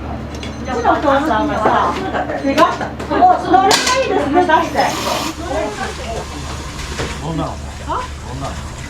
子供と一緒だ、顔から落ちてくる。おらんかったと朝から気持ち悪くてゲイが上げとったんで喉が出て俺家帰っててインターネットじゃああの時は生に持ってたんで刺身買ってじゃあお金はいただきます。おらねえなこれ美味しかった。美味しかった。美味しかった。かかったって言わないから。19でした。したよね。美味しいで来るんだろう。来る人がさ、並んでるから入ってっちゃってる。じゃないかなって言って。私耳があるもん、ために耳が出た。あ、そう。岡山でやったらおかからみんな死んじゃっとるわ。私が死んだの？なく食べて。やっぱりあっちは川の水。きれい。臭みなの。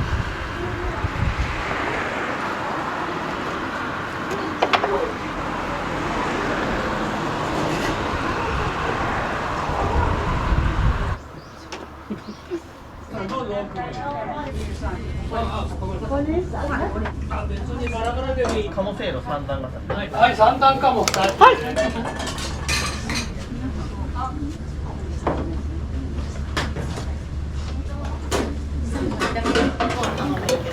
2種類。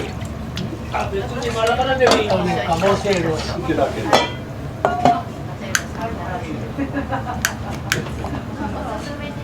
つるつる入っちゃう。私はカモなくなっちゃう。こ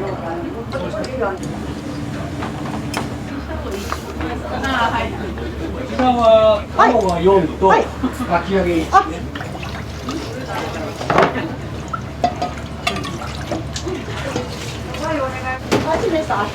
かき揚げの方は大根おろしです。ここすぎますもんね。適当にいいのところに移してください。あ、わかりました。適当に取って。マモが出ます。まずは鴨汁で1枚。2枚目は盛り汁ね。まさに味とか。2段で。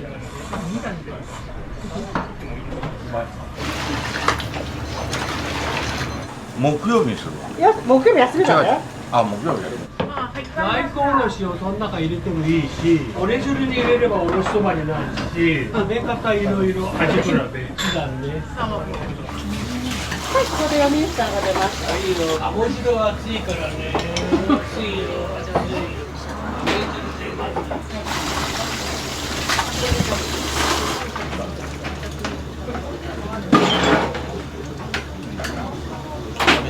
すぐもうどんどん出てるから。そばはね、3分の命と言われる。はいよ。これで皆さん1枚いったかな。はい、今度は3段目いきます。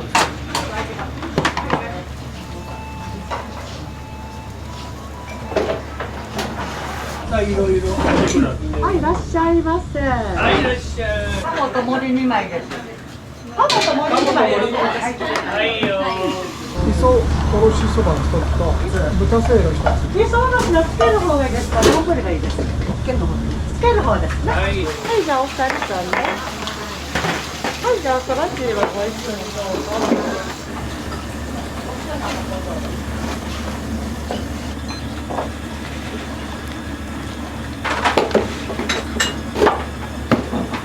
森二枚さんの鴨が出ます。はいよ。鴨の鴨。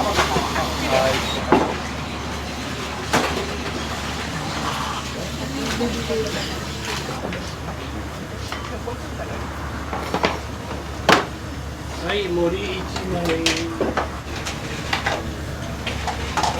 味比べで2枚目。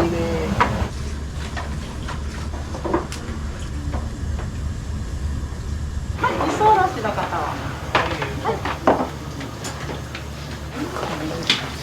味噌おろし、その中にそばのつゆを入れてね、混ぜ混ぜして、それにつけて食べる。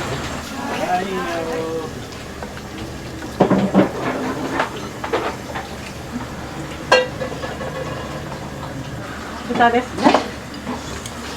はい、豚汁で1枚。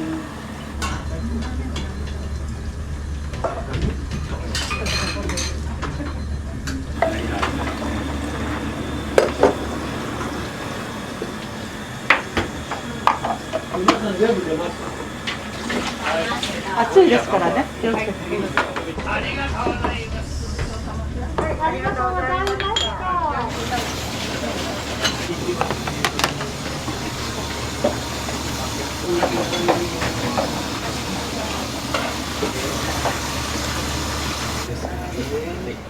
はい、お一人の鴨が出ます。はいはい、じゃあどうぞ目を持ってください。味比べ盛り汁で一枚ね。鴨汁と盛り汁。すごいください。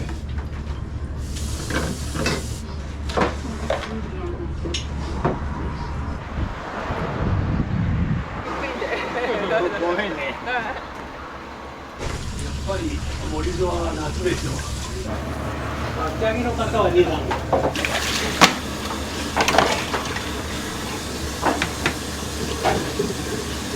はい、3枚目。はいよ。あといくつ？あと1個。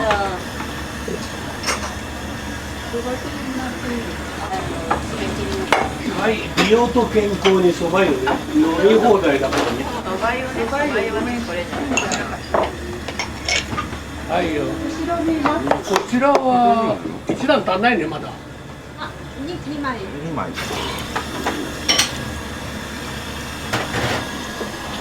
はいよ、これで OK。ありがとうございました。は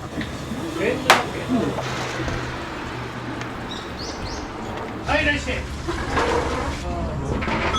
お二人さんはかき揚げと鴨ね。じゃあ鴨何枚ですね。あ、高いですね。お一人さんは3枚。はい。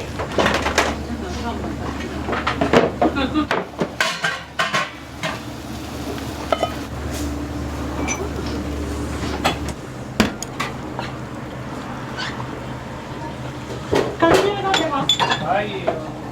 お母さんですか？はい、ありがとうございます。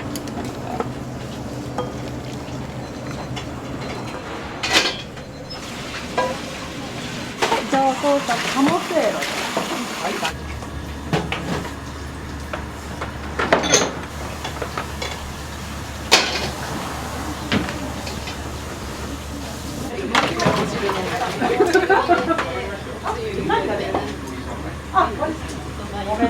はい、まず一段。はい、ありがとうございます。はいよ、まず一段ね。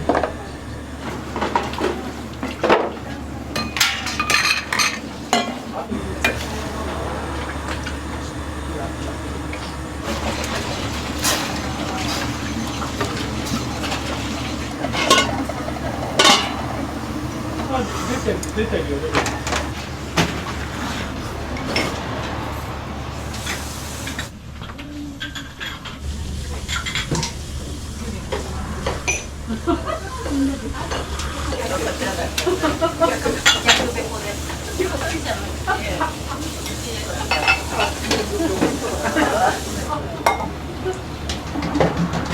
はい、鴨南蛮熱いよ、熱いよ、熱いよ。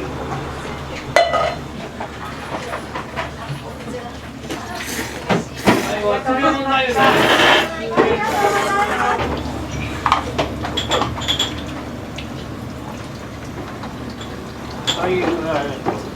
よければちょっと味の感想を教えてもらいたいんですけど。そばが固めで美味しい、歯ごたえがあって。かぼせる3つ。あ、かぼせる3つでいい？はい。やっぱりあるけどね。味比べろ。三大打者でかぼせる。皆さんビールも出すよ。はい、よろしく。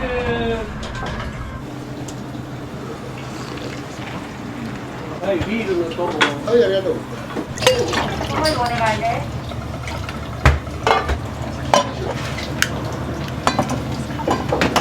今もリブ。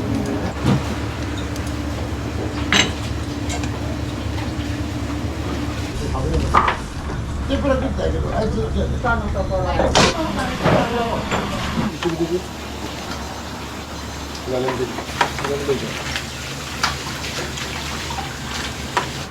い、まずは鴨汁で1枚ね。1枚ね。その後は盛り汁で1枚。味比べね。ありがとうございました。はい、味比べ2枚目。もう1枚ずついくからね。11時からやってるの？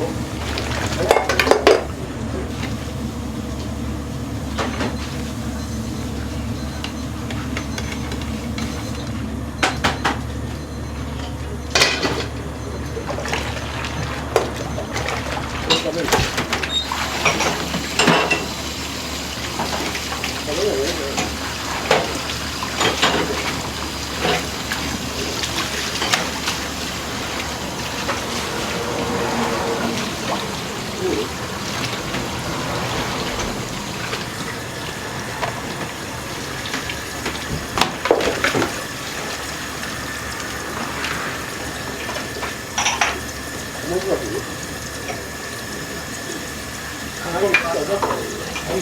枚目ね。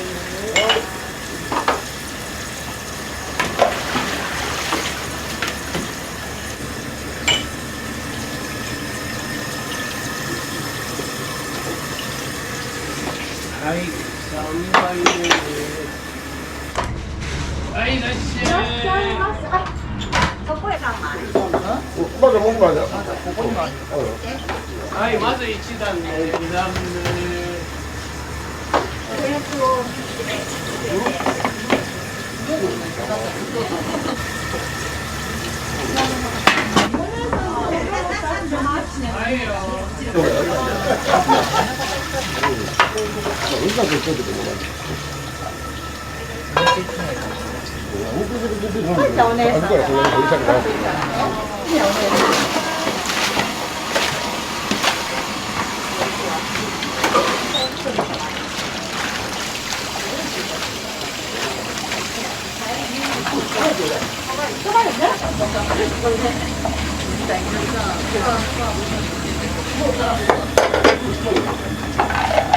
これね、熱いから飛び出すから気をつけて。カモセロ、お一人様カモセロね。はいよ。カモ汁とも握りよ。はい、これ味比べで2段目。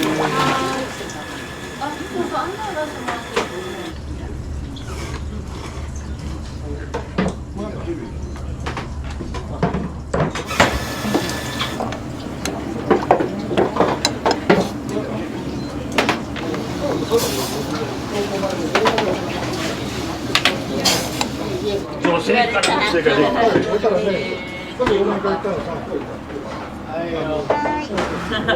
見てもだ。これからみんなに。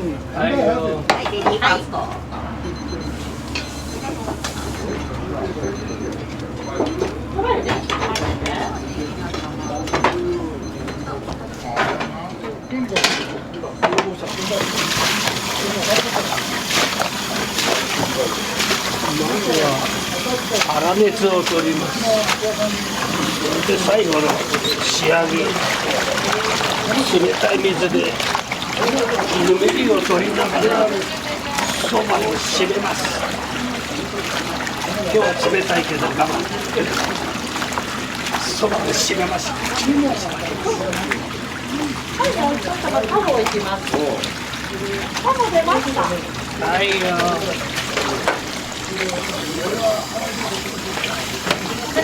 カバいけた？後ろにいます。はい、まず1段で。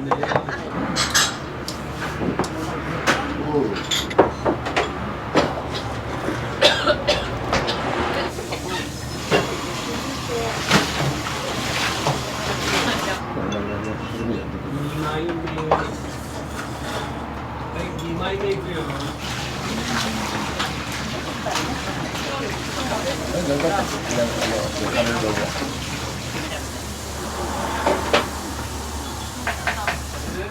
れで2枚。はいよ。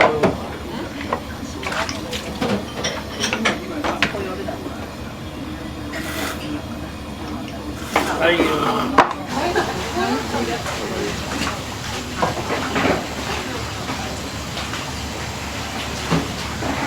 清水さんの良さって私もね、ここ今日初めて来たんですよ。腰がピチッと効いて、やっぱり名前の通りだね。やっぱり年季が生えとる。私もね、あちこちでちょこちょこ食べてるんだけど、ここが違うね、ちょっと味が。美味しいですよ。また来ますけどね、これ。はい。そばつ一緒にどうぞ。もうね、年中これね、私は。365日。つけるもんがいらんでいいや。やっぱり大きな釜に塗ったら茹でなあかん。熱湯でね、だから私ね、風邪ひかない。やっぱり大きなお釜で茹でなあかん。もうやっぱりそうしないとね、シャキッとしたそばがゆだらない。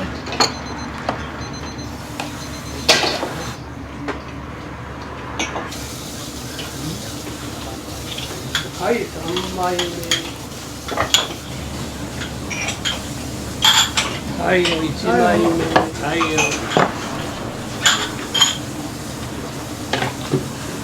はい、じゃあせーの、せーの。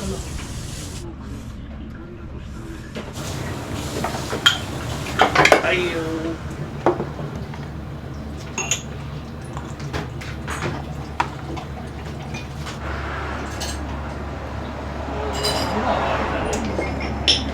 美味しいですか？美味しいよ。ちょくちょく来るもんね。どこか違うんですか、吉見さんのそば？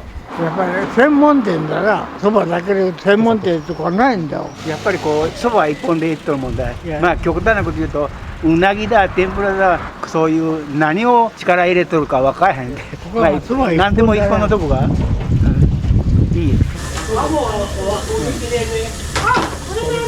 はい、いらっしゃい。鴨が終わっちゃってごめんで。かき揚げ2つね。はい。はい、いらっしゃい。盛りそば2枚。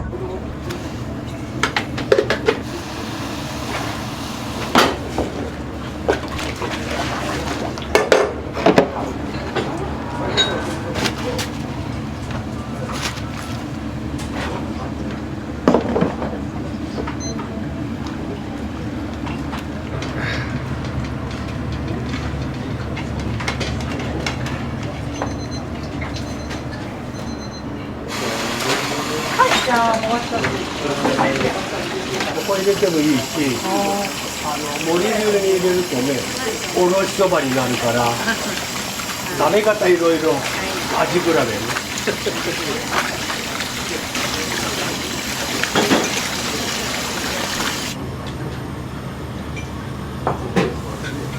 はい、まず1枚ね。はい。いただきます。お二人はよく来られるんですか？初めて。どうですか、初めての吉見さん？美味しいですよ。はい、2枚。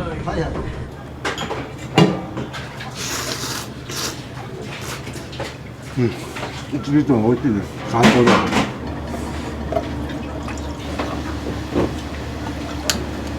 いらっしゃい。いらっしゃいませ。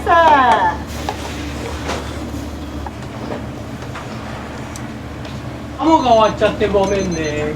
鴨が終わっちゃってごめんね。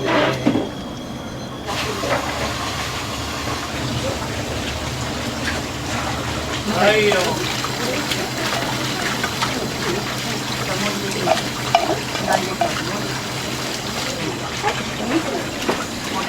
はい、もう一ついきます。かき揚げが2ついきます。はい、どうぞ。いらっしゃいませ。はい、いらっしゃい。はい、どうぞ。はい、まず一段ね。天汁でどうぞ。大根おろしそっち入れてもいいし、盛り汁に入れればおろしそばになりますし。はい。かき揚げお兄さん1枚追加。はい。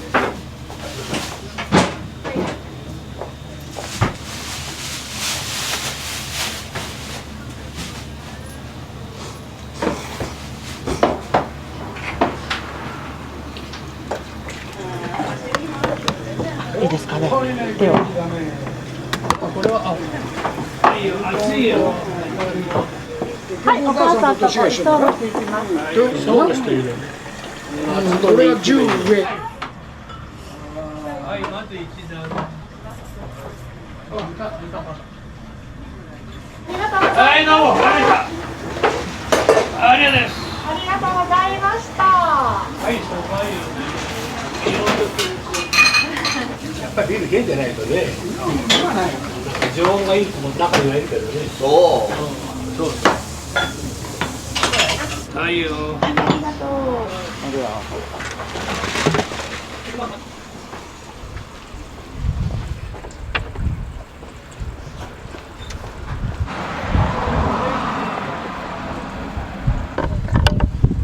ありがとうございました。ありがとうございました。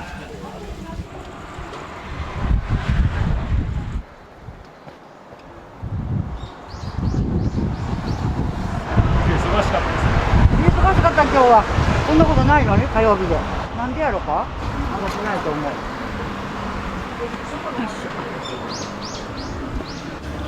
俺だったらすぐ飲んじゃうけど。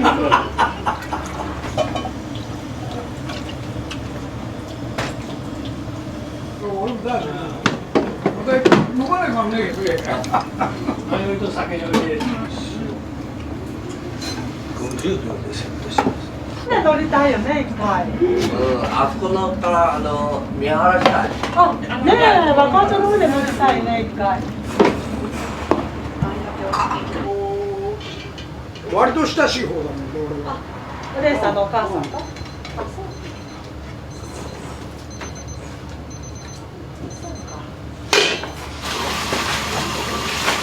姪っ子と俺ら息子は、これ飲んべえよ。はい。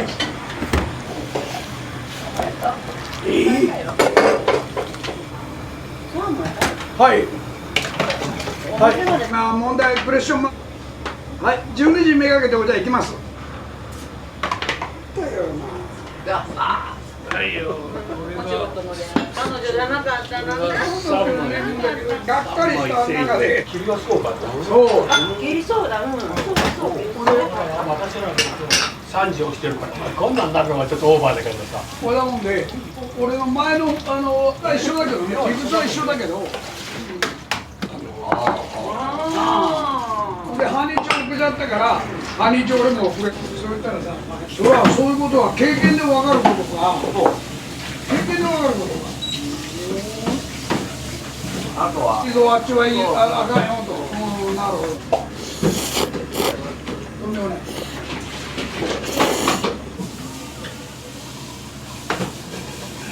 まあそれでいくと、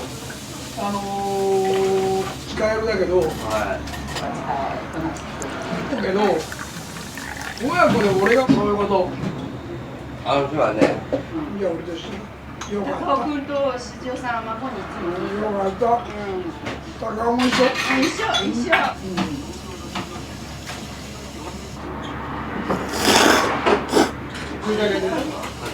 いいで、パパに言うだけで。これね、もうちょっと小さいグラスないっていうか、ありません。怒られちゃう。ジュース。今俺がそう、これ多分そこにやるんだ季節する日は。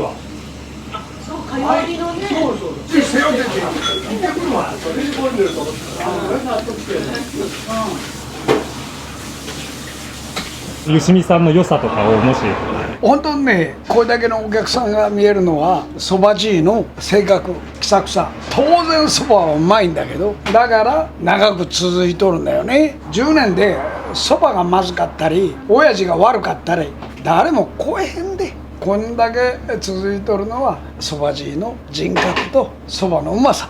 俺もそういう風で来とるんだけどね。そばの色が違うじゃん。俺はそばは知らんけど、だけどここは白くてそばなんだよな。これが俺が好きでさ、うまくて。さらしだけのそばが好きってことだよね。そういうことだね。細麺で白っぽい、喉越しのいい。だから女性とかね、子供も万人受けするそば。わしが最後締めちゃって。なるほど。わしが締めちゃって。いらっしゃいありがとうも極力意識してね、大きな声出すというかさ。腹の底から出すとお客さんも気持ちいいしね、私自身も健康にいいからさ、まあ同級生みたいなもんだね。